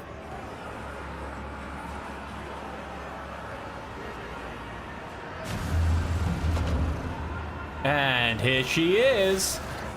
Wow, these are some Beastmasters. In the legend, she slew them all and pressed onward, but our story will be shorter. Kill. Okay, well, we've got a couple of beasts, and I'm guessing a Beastmaster, unless that is Sir Lael. And here I am. Find you soon enough. We've got 3 enemies. Is that... No, that's just a skilled Beastmaster. And a Chimera Fiend. A skilled Beastmaster. Pretty rough-looking guy. We've got a Bloodblight Hex Rifle. Kill Fiends. Beastmaster orders the Chimera to survive. Combat Mastery, Master's Presence. Fiends have +2 MP, +10% critical hit chance, and +100% damage to melee attacks. Well, he has to die first then, doesn't he? Movement points 10. 1, 2, 3, 4, 5, 6, 7, 8. I can pretty much get around here. I'm going to... Let's just stick Bahador front and center. Ulfric. Let's stick you next to him, you know. If you want to make a man feel small, put him next to a Space Marine. Go and stick you in cover. I'll stick Cass in cover that way. Argenta in cover that way. And Pascal, let's put you right up to the front. Wait, hang on. Who's back here still? Well, that's Abelard there. Oh, Bahadur. I mean, Katu and Ulfa get to go first, which is fantastic. So Ulfa will be getting right up there. So let's just bring Bahadur forward.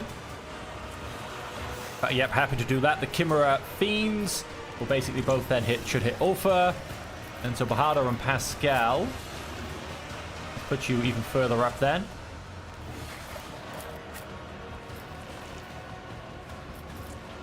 Okay, let's start the battle. Cass. Let's come potentially to here. Step aside. The navigator is coming. Let's increase Ulfa's stats. Ulfa free, of course. That's what I do love about it. Can we burn? He's too far away. That's annoying. Can we hit him with this one? We can. Let's go and a forward combat zone just here. Go and... If I may. Warp curse the beasts. If I was to come here, could I get... No. Hang on. Could I... Oh, I could. Yeah, let's go ahead and do that. Give me strength. Walk around the corner.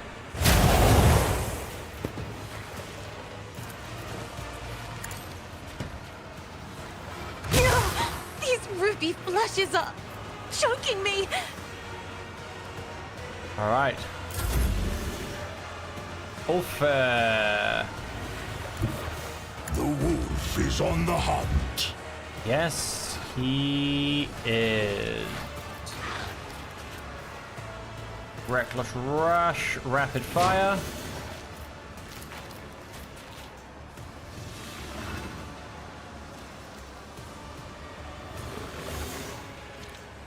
Wolves rage. The second attack, of course, they get that shield which turns on and off. Phase shift. He now has phase shift as well. Which means negates all incoming damage from every second successful attack. I think he's got it on and he's got it off at the moment, if I'm honest. Quite hard to tell, really. But he looks slightly glowing and he slightly doesn't, basically.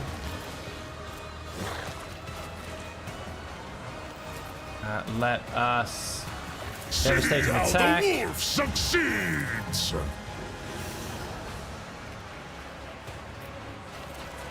He moves next to the target and knows attack opportunity and performs a single melee attack. Okay, we can get it on this guy. Apparently we can't reach into there. None can do this better than a warrior of the All-Father. Okay, sure, we knocked him down. Go and put him in the way.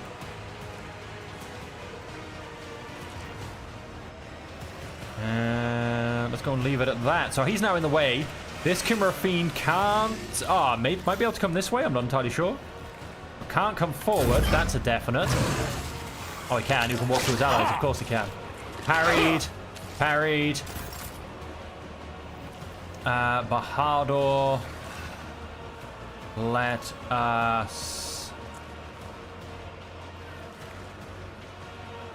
come around to here, and then I'm actually going to charge into the Beastmaster. In the face of adversity.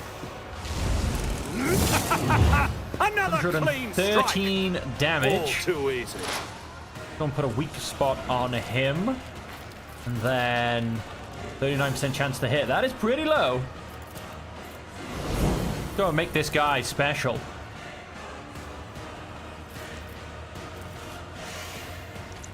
Now, let's keep my attacks.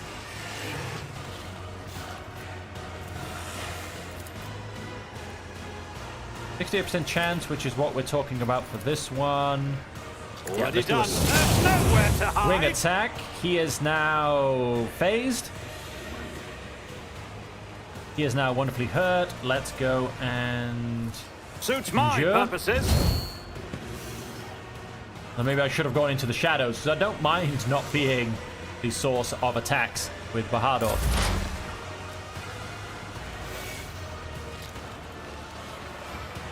Let's come into here.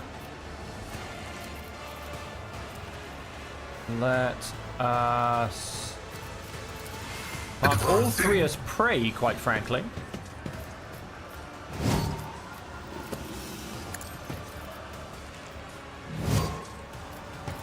And the guy in the back.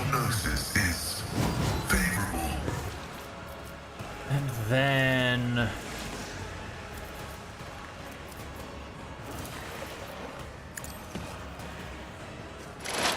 skilled Beastmaster. We're gonna lower his stats. And let us hold the bolt. Let's see if we can't. Oh, surely we can get both of these in an attack now. Come on, there you go. Because he's going to take 0 damage. Because he had his shield on. But now. Oh, whoops, wrong attack.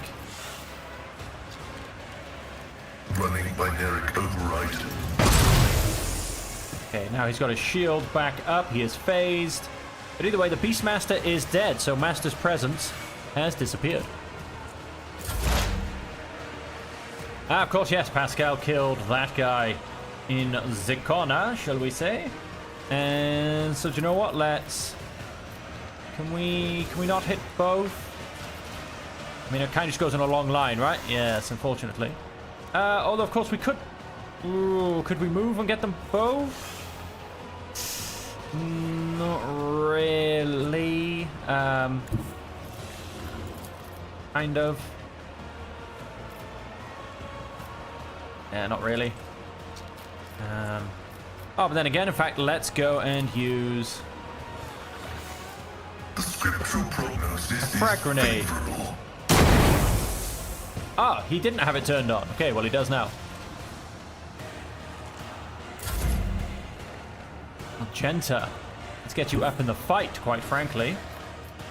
Then Rejoice in battle! concentrate.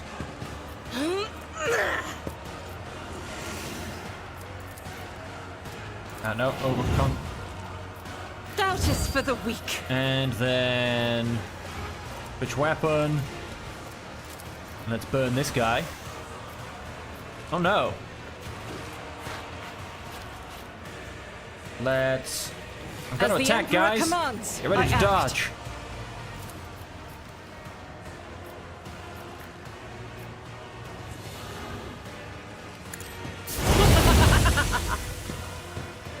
He just got burned. I'll do it. Furious Recital. I mean, I can't actually mark anyone as prey, so... And... Abe. Good old Abe. Indeed.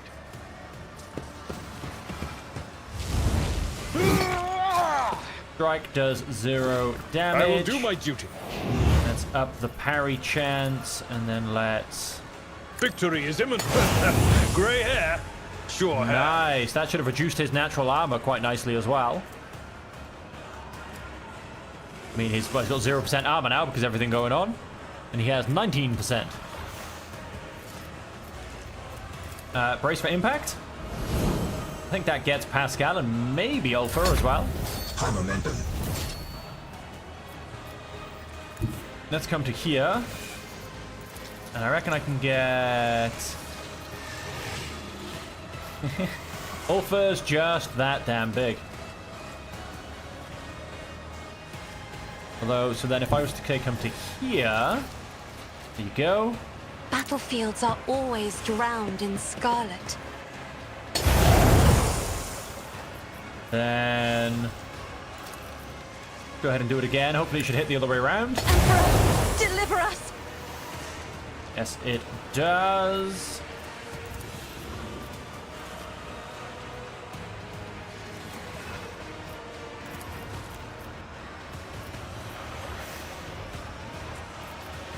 Okay, we're kind of out of range for everybody for bring it down, unfortunately. Let us go and tonight, let's just go and give a finest hour to I'll Ulfa. show you why navigators are Ulfa. feared. Wolves reign. Burst shot attack.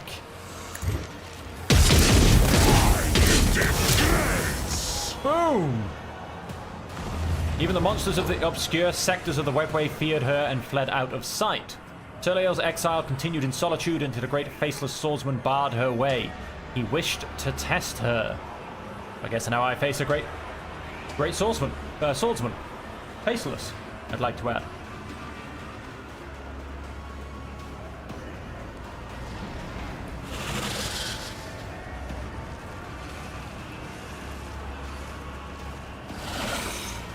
Just the one. Showing up uninvited. How improper. Have everybody charge forward, so Cass and Ulfa get to go first. Let's put Bahada forward, but out of the way. Same with Abelard, he can go duck and cover. Pascal, go far forward right. And Argenta, far forward right as well. As long as Ulfa can get through. What has he got here? Overexerted. Cannot be targeted by voice of command ability. Okay. Let's start the fight. And here. Curse the guy. I have read tomes of military tactics. Clith, military artist. What special abilities does he have? Natural armor. He has a lot of weapons. You see armor penetration damage of Malice's next attack and makes his attack ignore the targets. Well, he's not actually Malice, is he? But clearly he's been given all of his things. Lash out with his tail. All adjacent targets. 50% of the creature maximum wounds. The creature gains +5 weapon skill and strength. Natural armor. Combat. Grants this creature an extra turn and an attack after each playable character's turn.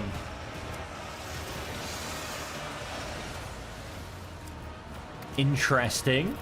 Now I know that. That changes everything I've just gone and done. I really should have checked his stats before. Me? If you insist, Lord Captain. I went and put the areas down.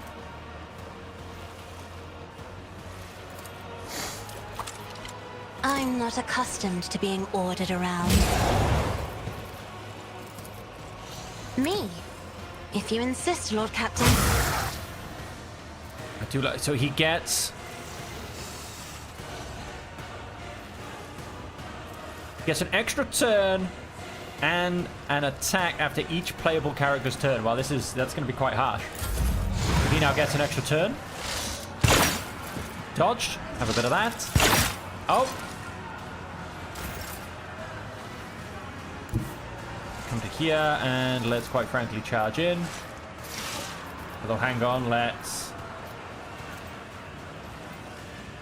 I hunger for battle. Devastating attack. Then let's charge in. Cops play. Okay. My hand is thunder. My strike is ruin. That went and got. I guess maybe he passed. Let us.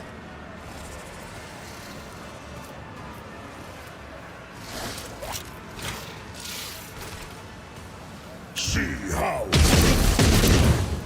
Going to shoot him point blank in the face. Let us. Run the None gun. can do this better than a warrior of the All-Father. So it shall be. Going to attack him with that, and then let's go and kick him in the face.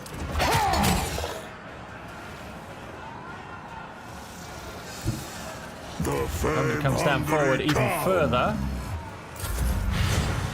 You're going to come back, yep. Straight in for... Okay, that was actually his turn that time. Let's come to here. And let's charge straight in as well. Not a problem for me.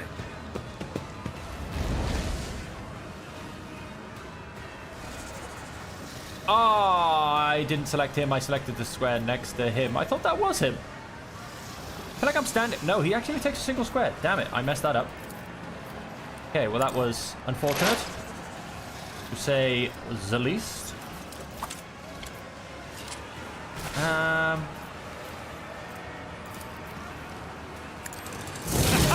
Another clean strike. Do it again. There's nowhere to hide. Ouch. I will avenge you. Lost in our ranks. God Concentrate Emperor, fire. move through me. Be the fire in my heart. This is where, of course, it kind of becomes something of attrition, because if you keep getting knocked down... Oh. That sucks. That's not one that's good. Faith without deeds is worthless. I'll do it. As the Emperor... Right, that's another one down. Bested by Soleil's hand, the swordsman Naughton recognized her skill. He was no mere mortal, but the god's creation with respect for all things flawless. As a reward for her victory, he offered Soleil a gift, a way to a place where she could claim her vengeance. I'm trying to figure out if I'm supposed to be Soleil, or as if there's going to be... if Soleil's going to turn up at the end. I'm really not sure.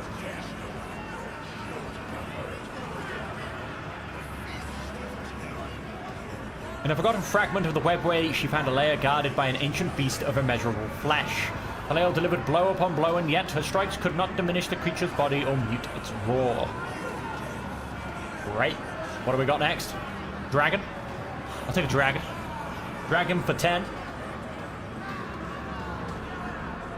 Who have we got coming to get me? Oh, just a grotesque? That's boring. Roar, River, although he's going to be a souped-up grotesque, isn't he? He's not going to be like the one we just fought outside.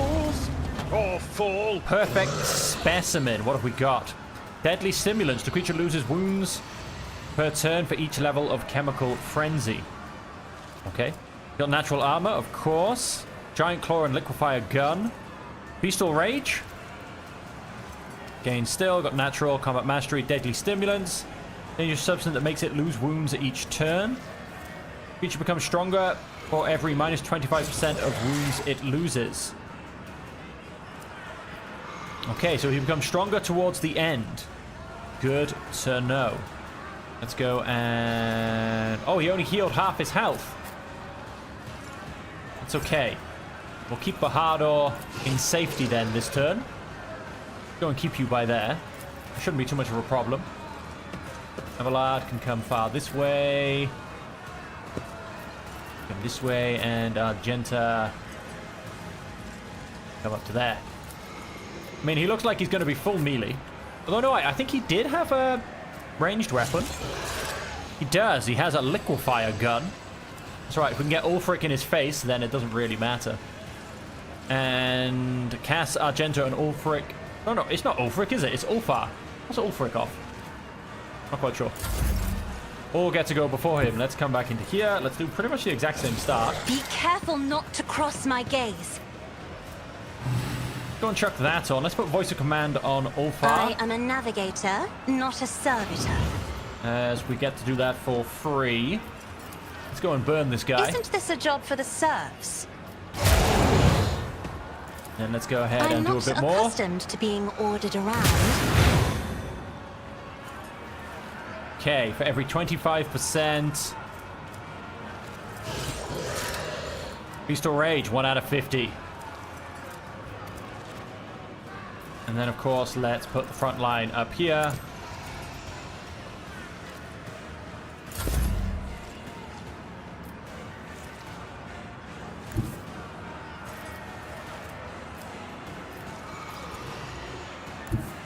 One past. I'll do it. And let's concentrate my fire. Let's mark this guy as prey. Doubt is for the weak. Not that I'll get any of the effects, because they don't really come into effect once As the Emperor commands, they I die. act. Although, of course, some of your abilities do get bonuses Faith against without prey. deeds is worthless. Then let's shoot him. I'll do it. This is why I was chosen. Beautiful amount of damage. He is slowed. Movement points reduced by 3. What are his movement points? 6. Is that including the effects that have been added on? His natural armor is coming down. Chemical Frenzy Stage 2. Plus 100% damage. Plus 4 MP and 20% critical hit chance for ranged attacks. Vampirism can restore 100% of the damage dealt by melee attacks as wounds. Ooh. Well, thanks, David, and welcome to the stream, and thank you very much for the follow earlier. Sorry, the subscription, or even, sorry, on YouTube.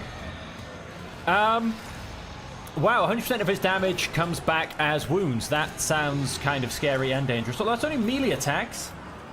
So... Doubt is for the weak. And let's do another flame attack.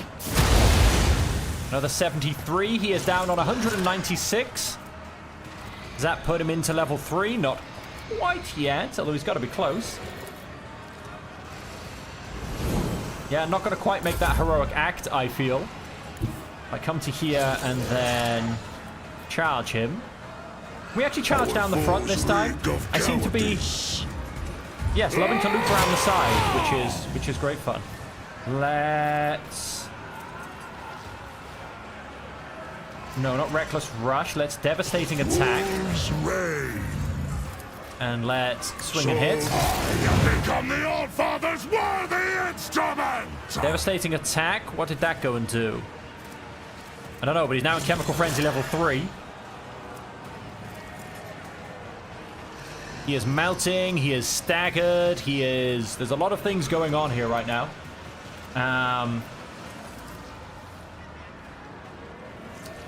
Let us...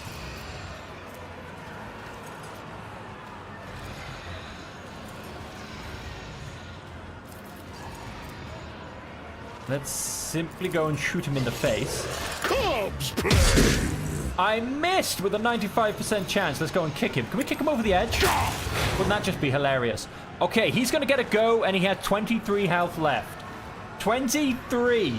And yet he's probably about to go and regain 100 plus wounds. That's assuming he can hit me. If I'm lucky and I can get a dodge or a parry. Beautiful! He attempted to run past me, the idiot. The beast of immeasurable flesh fell, for the infinitude of its being was no match for the needle of Soleil's focused will. She ran the beast through, pierced its heart, and ripped it free. That heart was the black crystal of Sakar, the bestower of power. If only I managed to get a bestower of power, hey?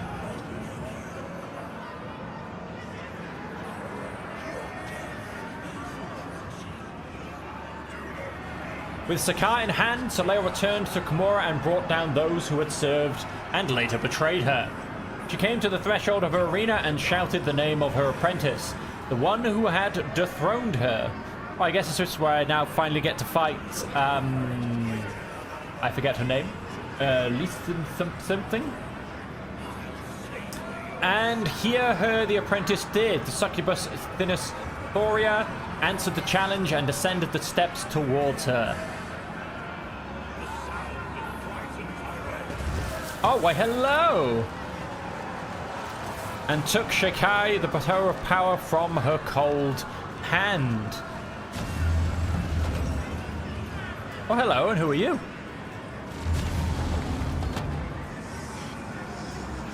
Let combat commence. Smite the Xenos! It's the on. Sound of fright Incubus Guardian, Witch Guardian. Cat tries to keep their distance and prefers ranged combat. Power from pain. Obviously, if we get a bit of warp power, they lose the ability of power from pain. So we've got a couple of Guardians. Incubus Guardian, Witch Guardian. Nothing over this way. We have Kikros with 912 health. This is going to be a war of attrition. Dirty Trick. A melee attack that deals minus 50% damage if a target fails a toughness resistance test. Its AP and MP are reduced by 2 for 1 round. Ouch. By right of strength, once per combat, when Kikros loses more than 50% wounds, she attacks a creature and restores wounds equal to the damage she deals. The target passes a toughness resistance test. Kikros deals mental damage to the target equal to 50% of the target's maximum wounds. If I pass, the target fails. Kikros deals potential damage equals to 90% of the target's maximum wounds. Wow. Power from Pain's Combat Master. This is my show. When Kikros has no remaining allies, she gains plus 10% critical hit chance, plus 2 MP, and the ability to attack twice per turn. She also gains temporary wounds equal to 50% of her maximum wounds. Oh, wow. So kill her first. Hekatari's... I'm thinking kill her first, or at least kill her before you kill everybody else. And a Pain Engine. Grants a shadow protection to Kikros for 1 round, which allows her to avoid damage from the next attack or attack ability of her enemy. Shoots a ray of dealing fire damage. On hit, the target must pass the toughness resistance test. If passed, the target suffers that damage. If failed, they suffer more damage and get flesh degradation. Okay, Pain Fury. When it goes down to 2/3 and 1/3, it gets an extra turn. It has Reject the Flesh. Suffered and his shock damage suffered is increased by 25%. Okay. Things just got serious. I'm going to stick Cass in here. She's going to start dealing with the guys on this side. Ulfric is, of course, going to go front and center. Bahardo is now back up to maximum wounds. I'm going to have him... no, wait. You step out of the way still. Argenta is going to go in there. Pascal is going to go far right. Abe is going to come forward this way. And Bahardo... So how does the attack order look? It's me, then Kikaros, a Witch Guardian, and the Angonis Pain Engine. That is a devastating enemy. Absolutely devastating. Then Argenta finally gets a go.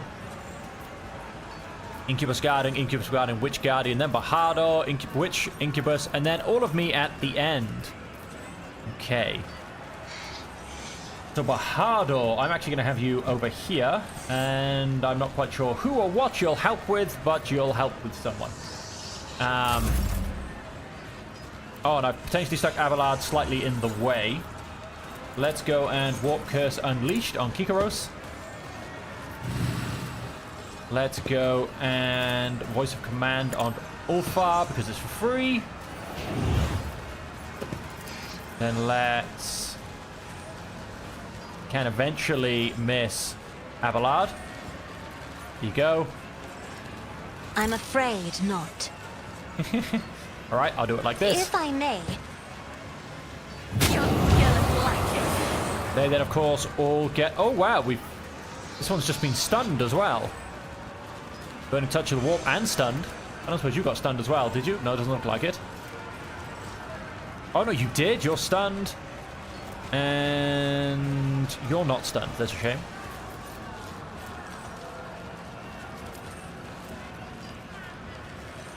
Will power resistance test to become immobilized until the end of the next round.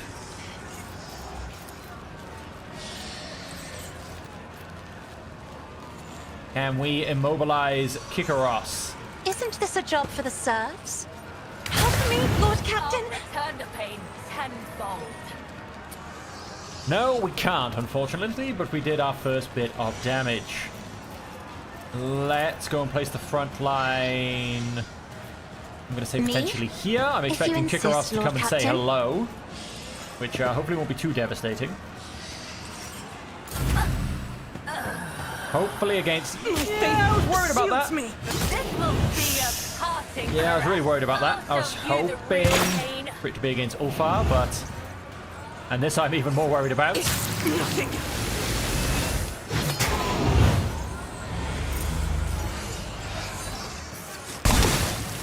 Shadow Protection. Which, remind me, Shadow Protection. The next attack or ability against the creature will not deal damage. Okay. And Argenta, Dirty Trick. The creature's AP and MP are reduced by 2. Hunt down the prey. Fresh injury. Okay. Yeah, she did take a lot of damage. Now, to step away would be an attack of opportunity, which will probably see me dead. I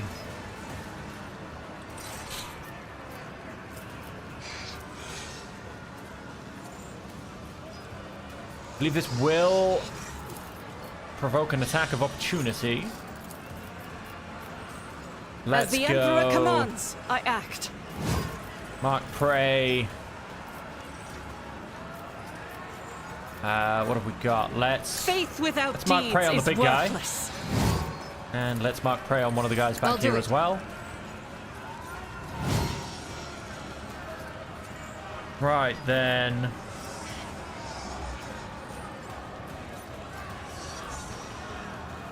Yeah, it gives me extra movement, but again, I am worried about attacks of opportunity.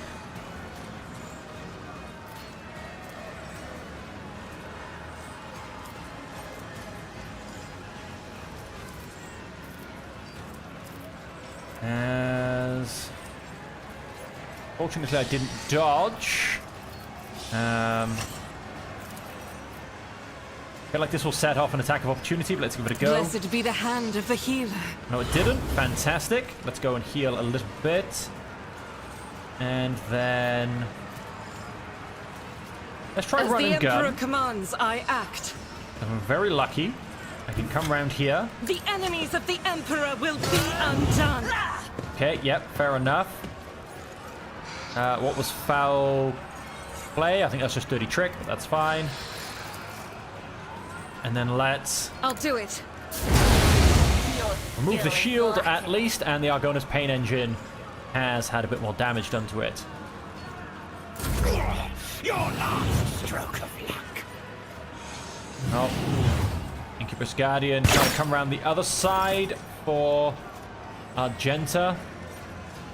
I'm going to go in front up with Bahadur. Yeah, let's simply charge in there. He already has a beautiful attack on one side. Of course, my chance to hit is decreased a little bit. Nothing I can't do. Because, I mean, 42% chance or 62 on a normal attack. Gonna make him a priority target.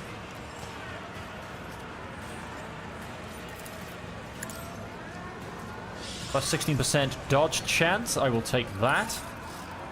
And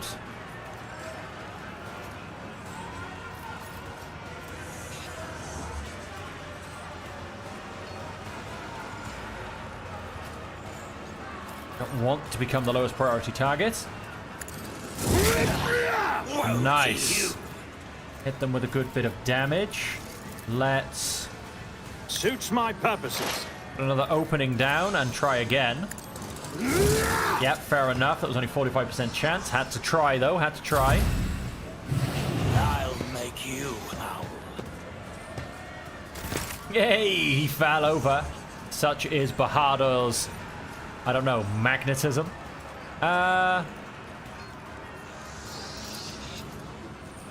Let us charge into here. So it shall be. I told him to charge his front left corner. I wish there was somewhat some more control on this, to be honest.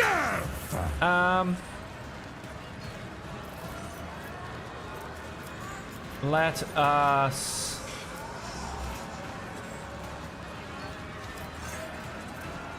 I'm going to combine that with kick damage, which I'm actually going to go and do now. Do this better than a warrior of the All-Father. Let's go and try and kick him. He did not fall prone. Maybe he cannot fall prone, who only knows.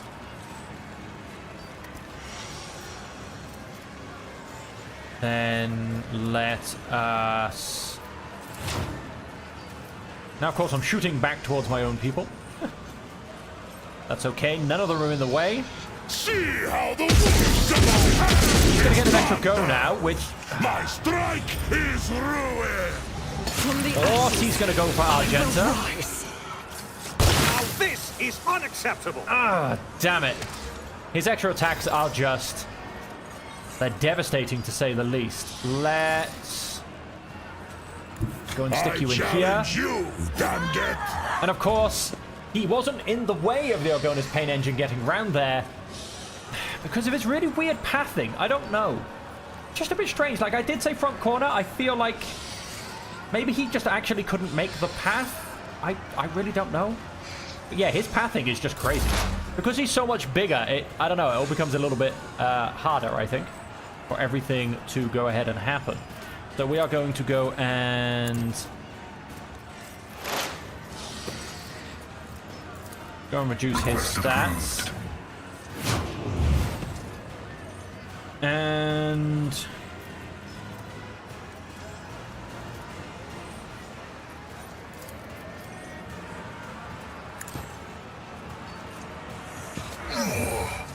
he attempts to move. We're gonna have him, I tell ya. Let's simply shoot him. My vow is to serve. He might be about to get his section extra attack. I mean, if he goes below 200, basically, is the easiest way to figure that one out. Which should now happen. So he's going to get his second extra attack, although... Boom, I'm hoping he just became immobilized. No, he did not.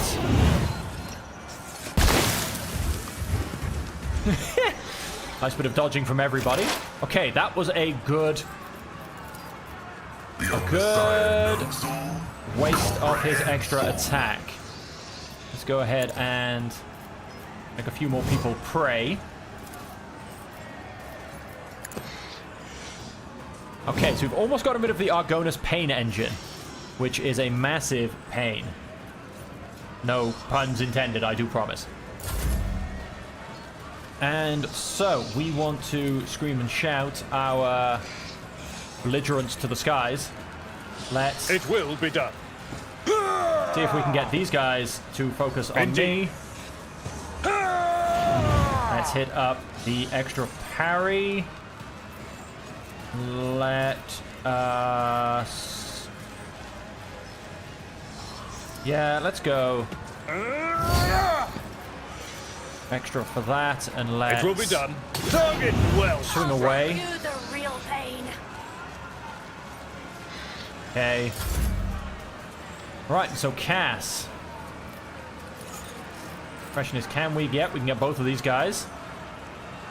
Go ahead and do that. Isn't this a job for the serfs? 71 health left.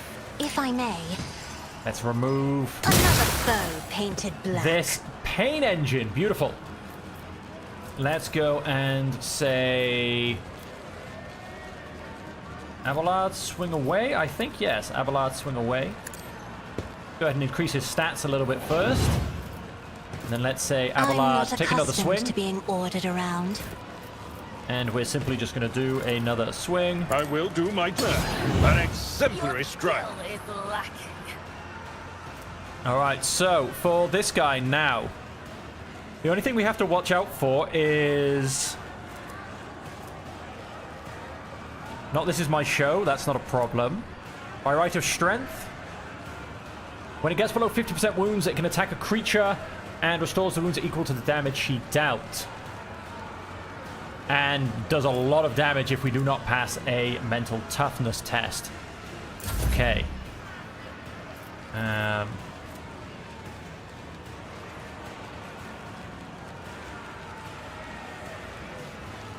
Momentum is increased by 30. Beautiful. We can finest our... In the name of Ulfar. House Orcelio, I shall prevail. Come straight into I here. hunger for battle. Beautiful dodge. Let us go and...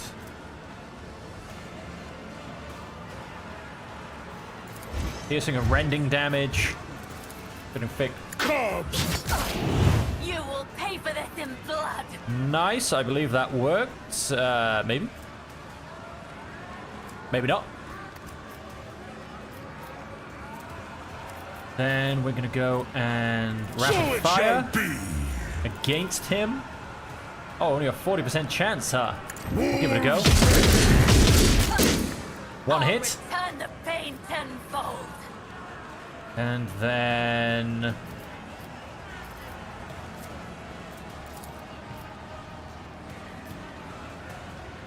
Let us attack. Pay for this in blood.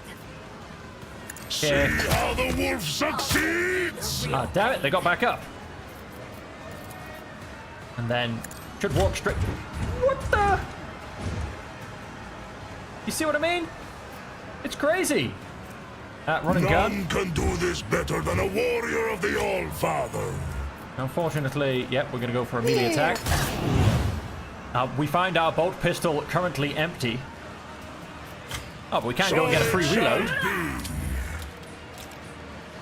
Okay, so Kikaros is almost down to half health. We're basically, what's that, 450? We're about 100 off, at which point then we get the devastating attack from them. I'm going to go and switch up the front line to here. If you insist, Lord Captain.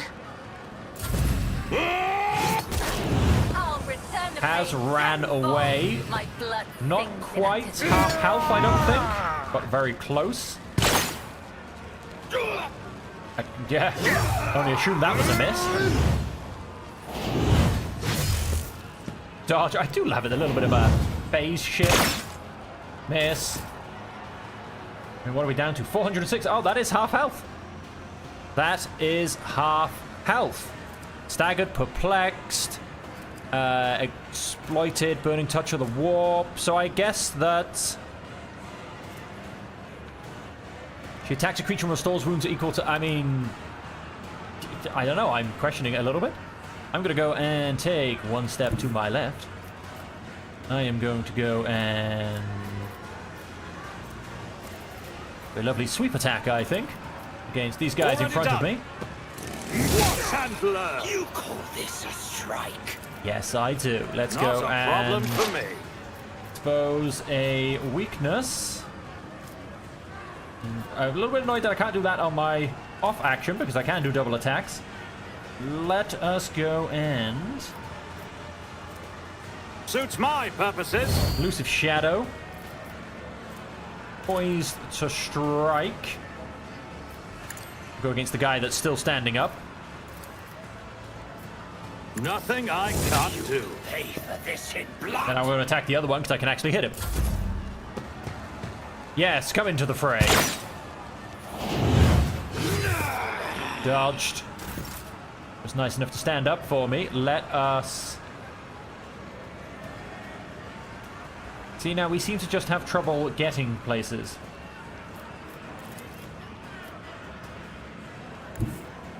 The wolf is on the hunt. See how the wolf's I have become the All-Father's worthy instrument! Let us attack. My hand is thunder! My strike is ruin! Devastating. Let's kick them away.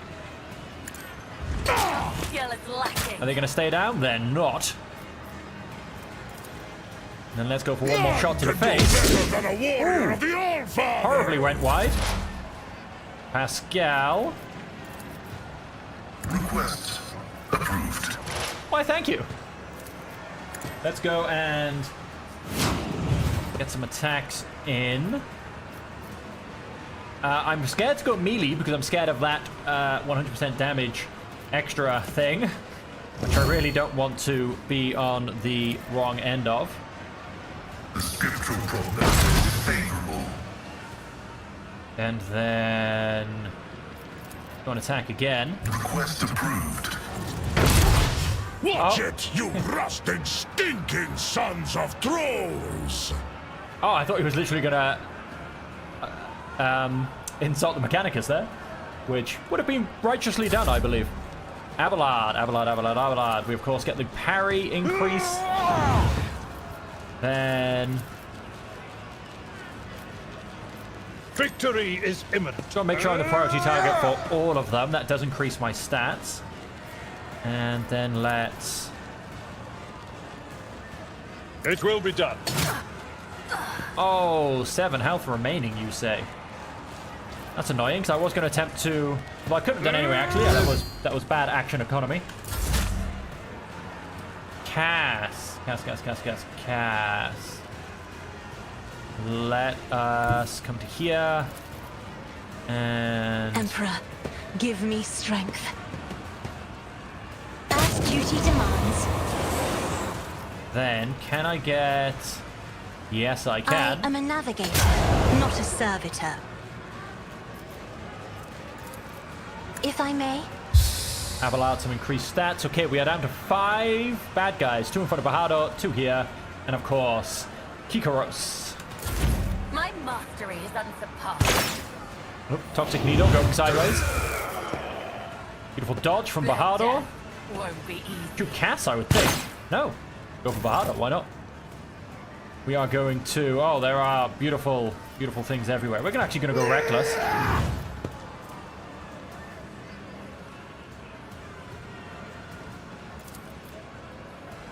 Already done. We're going to go there, and we're going to go for a... swing on these guys. I need some better weapons for Bajado, really. Another clean Although, you know, that's not bad. But, yeah, I feel like I need some better weapons on Bajado. He, Not a problem for me. They haven't been upgraded in a while. Nope. Ulfric. Beautiful. Our foes reek of cowardice. She is here. Nice. Make a number of extra attacks equal to the weapon's rate of fire. Make 1 additional attack each turn, including on this heroic act. So let's have a go for that. Torn asunder! Can't quite reach the guy in the back. Woo! That was dangerous. Cubs blood in disgrace. Let us...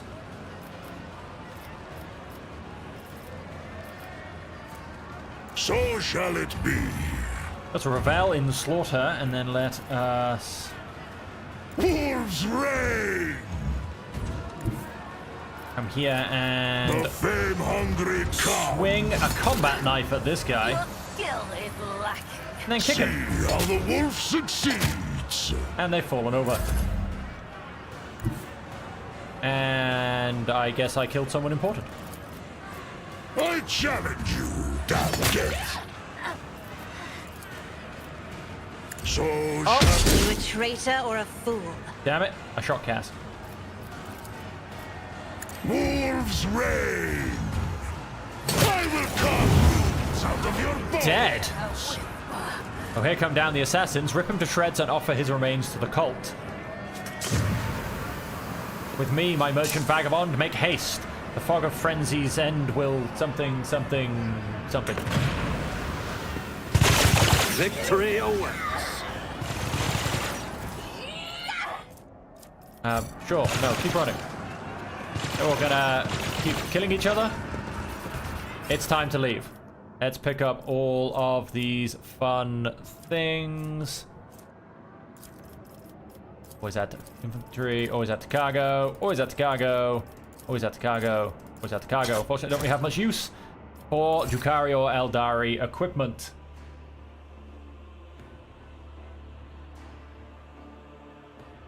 Right, so it's time to get out of here. We have gone and annoyed a lot of people.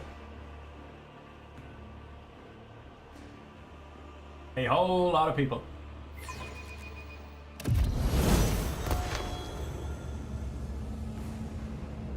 I won't tolerate weakness.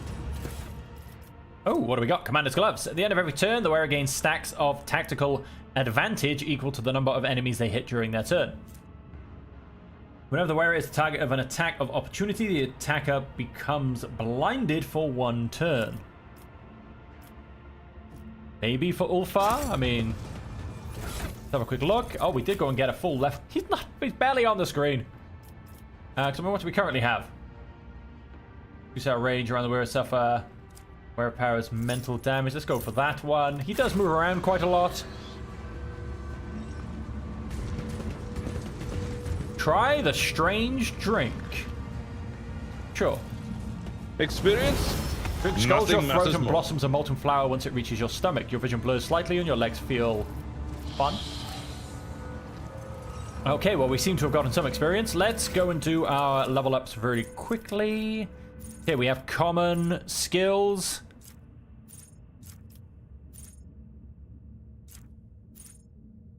%50 critical hit chance against targets with a bleeding effect, or 50% less of their maximum wounds.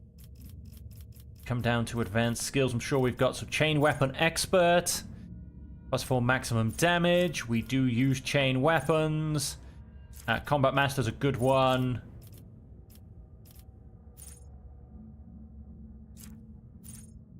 Heavy armor? I mean, it makes sense. Now let's go melee weapon specialist. I was actually really trying to use that in the last fight, so go ahead and grab that.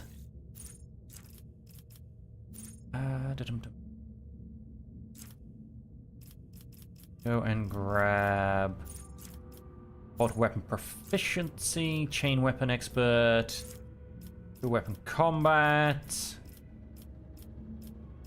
multi weapon expert, nimble. Be a bad one. Plasma weapon, solid projectile, swift movements. And on the other hand, we could go and grab... Oh, some agility would be quite nice, I think. I'm going to go for, I think, some agility. Go and complete him. Doing my part. No other character has the same archetype. I believe there is, of course, there's another bounty hunter. That's Pascal. Emperor protects. It's 3% chance to ignore any enemy attack. Bolt weapon expert. Bolt weapon attacks gain plus 10% armor penetration. Of the Forge. Hit chance and dodge reduction against any target they hit with a single target attack.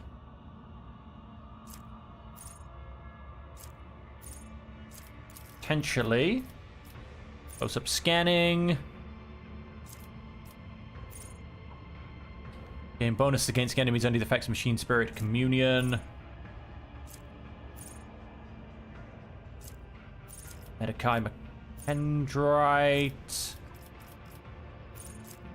We can put up any of our base skills. Chain weapon expert. I think his weapon counts as a power weapon, if I remember correctly. We won't go and throw that on. Combat Master, dual weapon combat.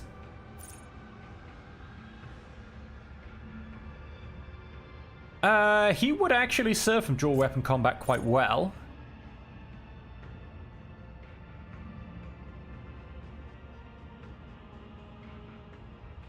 Dual weapon specialist. I want that on Bahadur if I haven't already got it. Flame proficiency, grenadier, heavy weapon proficiency.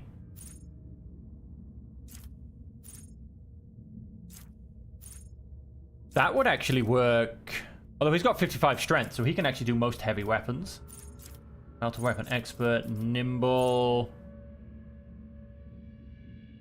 Power weapon expert. Power weapon attacks gain plus 10% armor penetration.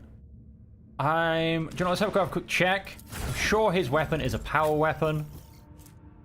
Yes, it is. Cool. Let's go and throw that on then. All the way down the bottom, please. Plus 10% armor penetration. And that also just makes me think, just whilst it's in my mind, can't be equipped by this character. Okay, so he can't do heavy weapons. Oh no, wait, sorry, wrong person. Oh, he can. He very much can. Okay, well, unfortunately the focus melter gun is in fact just better at the moment. He can go and stick a heavy weapon on his thing, which is great to know. Fight of Souls, not all turns, including extra turns with +3 additional movement points. A single target ability each turn gains the same amount of additional movement points at the start of their next turn.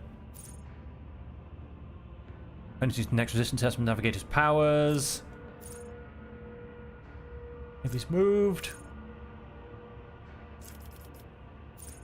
It deals +1 damage for every 5 bonus characteristic of Navigator's currently equipped staff. Enemies damaged. The Navigator suffers additional 8 damage from all attacks of opportunity and cannot dodge them.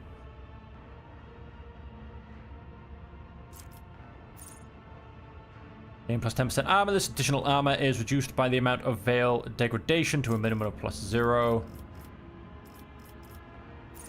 Base skills. I can't roll. Maybe it will not die, although she's really good on health, to be honest. By half the character's level rounded up. There's still nothing wrong with grabbing that, to be honest. No, let's go and grab the lovely bit of increased movements.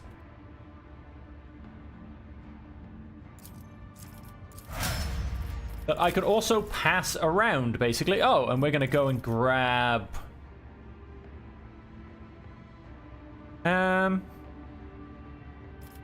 Let's go and grab ballistic skill. And then...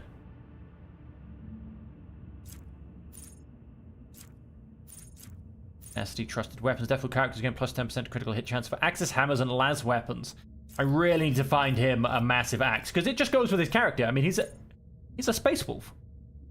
Chain weapon attacks gain +4 maximum damage. Heavy weapon proficiency.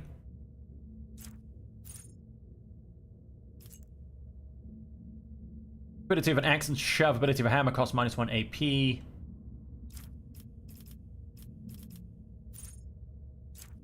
That...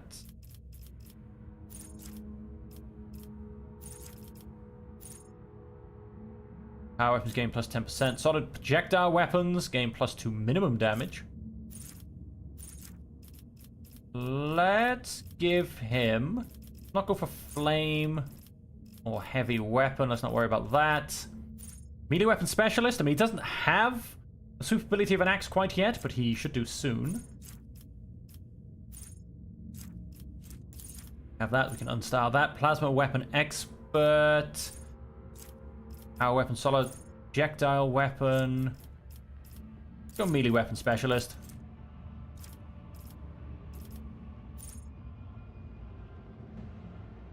Who rescues? Dual weapon, combat, and melee weapon specialist. Okay, so we'll get dual weapon specialist after this as well. And like I said, we should... And it does... It gives 50 dodge reduction.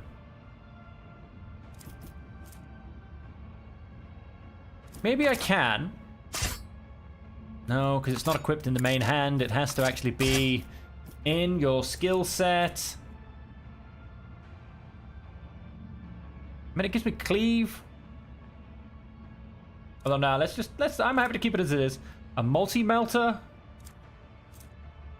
Or the Astartes bolter. We'll go for the Astartes bolter. We'll stick with what we're using. Okay, let's go ahead and hit F5. Need to do things twice. I'll lay claim to the stars. Victim, victim. Bodies are mutilated and covered by countless marks left by blades and whips.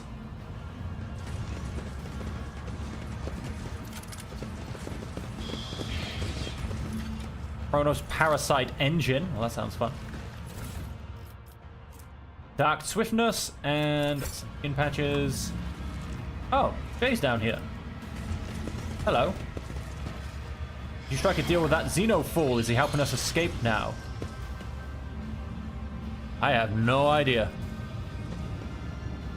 Got another portal up here.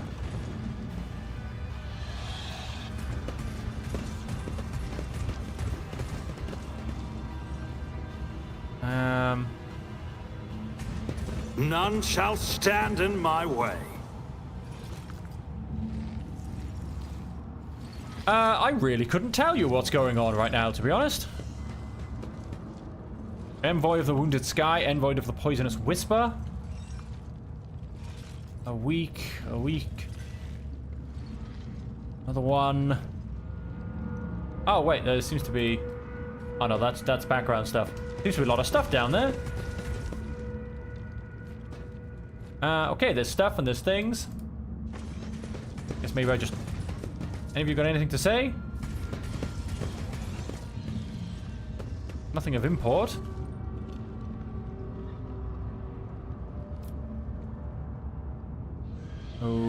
Okay. A new challenge for me?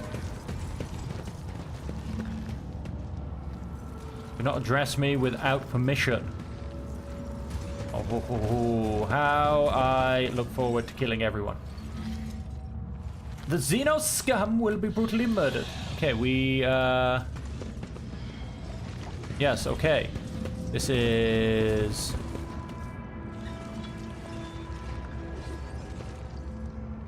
There's a Farseer here. Ah, right, we have to come to here. Got it. Hey, Jay. Ember the Poisonous Whisper. The elegant redhead Xenos takes a sip of her wine-like liquid and gives you an appraising and somewhat surprised look, then smiles and says to the Xenos standing next to her, "What's this?" "New playthings, no doubt. And here I thought the Reaving Tempest was intending to offer up your paltry cabal for our entertainment." A tattoo-covered Yukari she is addressing, who is absent-mindedly sticking serrated needles into his own gums, scoffs in response. The Poisonous Whisper should learn to live up to their name, lest the Cabal of the Wounded Skies live up to theirs, and make you bleed upon the Dark City, you sharp-tongued pest. Did the Jester bring me here to listen to these dung-ridden beasts practice their meager wits? These blathering Xenos are making me angry. I'll kill them.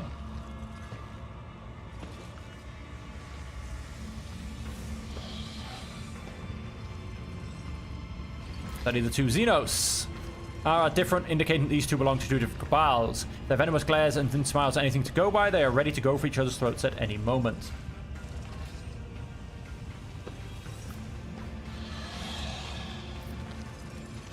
Persuasion with a smile.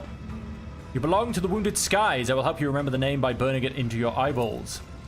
The Wounded Skies are always so hasty and so eager to rush ahead. They fail to notice the daggers being shoved into their backs by more worthy aspirants who are offended by their witlessness. Goes back his head and lets out a terrifying howl filled with longing and the cold promise of swift yet painful demise. The sound of it leaves no doubt in one's heart that bloodshed is now inevitable. Or is it? Taste my blade!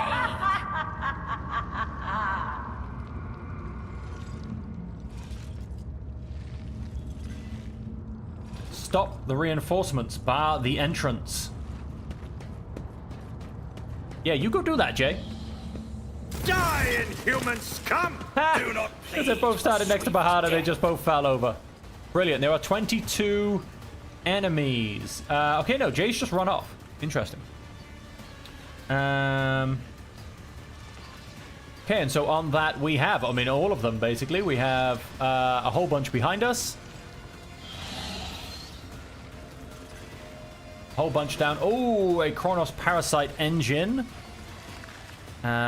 He's not as well abilitied as the other guys. That's good. I do love how both of these just fell over because they stood next to Bahador. That's just kind of gone and made me happy.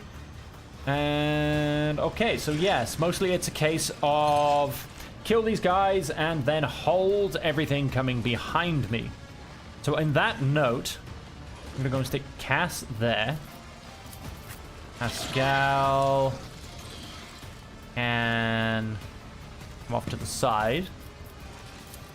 Ulfar is simply going to come back and center, or what's now going to become front and center. Bahador can stay where he is. Abelard can stick himself in there. Stick yourself slightly over that way. Stick you behind cover as well. Of course, because we do have these two guys on either side. Oh, we actually have a guy down here as well. Pascal, that's your problem. Go and stick you over here, ready to take this guy out. He doesn't. He actually looks ranged. Let's go and stick you in there. And then, as I said, yes, Bahador. So we have you at a distance. You at a distance. And yes, the Kronos Parasite engine, which... Oh, in fact, let's I'll bring you around to here. You should hopefully just run into Ulfar. Okay, now, however, unfortunately, we are at the end of the stream, so this battle is where we are going to kick off next time. My wonderful army of 6 versus the numbers of 22. Now, part of me kind of actually wants to come up here, and they said something about cut off the reinforcements. I mean, if I come up here, can I see anything more? I mean, there's just a door. I don't know if I can do anything with it, but you know what? Let's have Pascal start up here. He can run all the way down here in one go. He's got a lot of movement on him. But if there's something about closing this door, we will stay up here and close this door. But as I said, that is all we have time for. Thank you all very much for joining me. I hope you have enjoyed the stream. I hope you will be back to see our continued escape from Komorra as we basically kill as much Xeno scum on the way out. And so on that, as per always, until we see you again, I hope that you will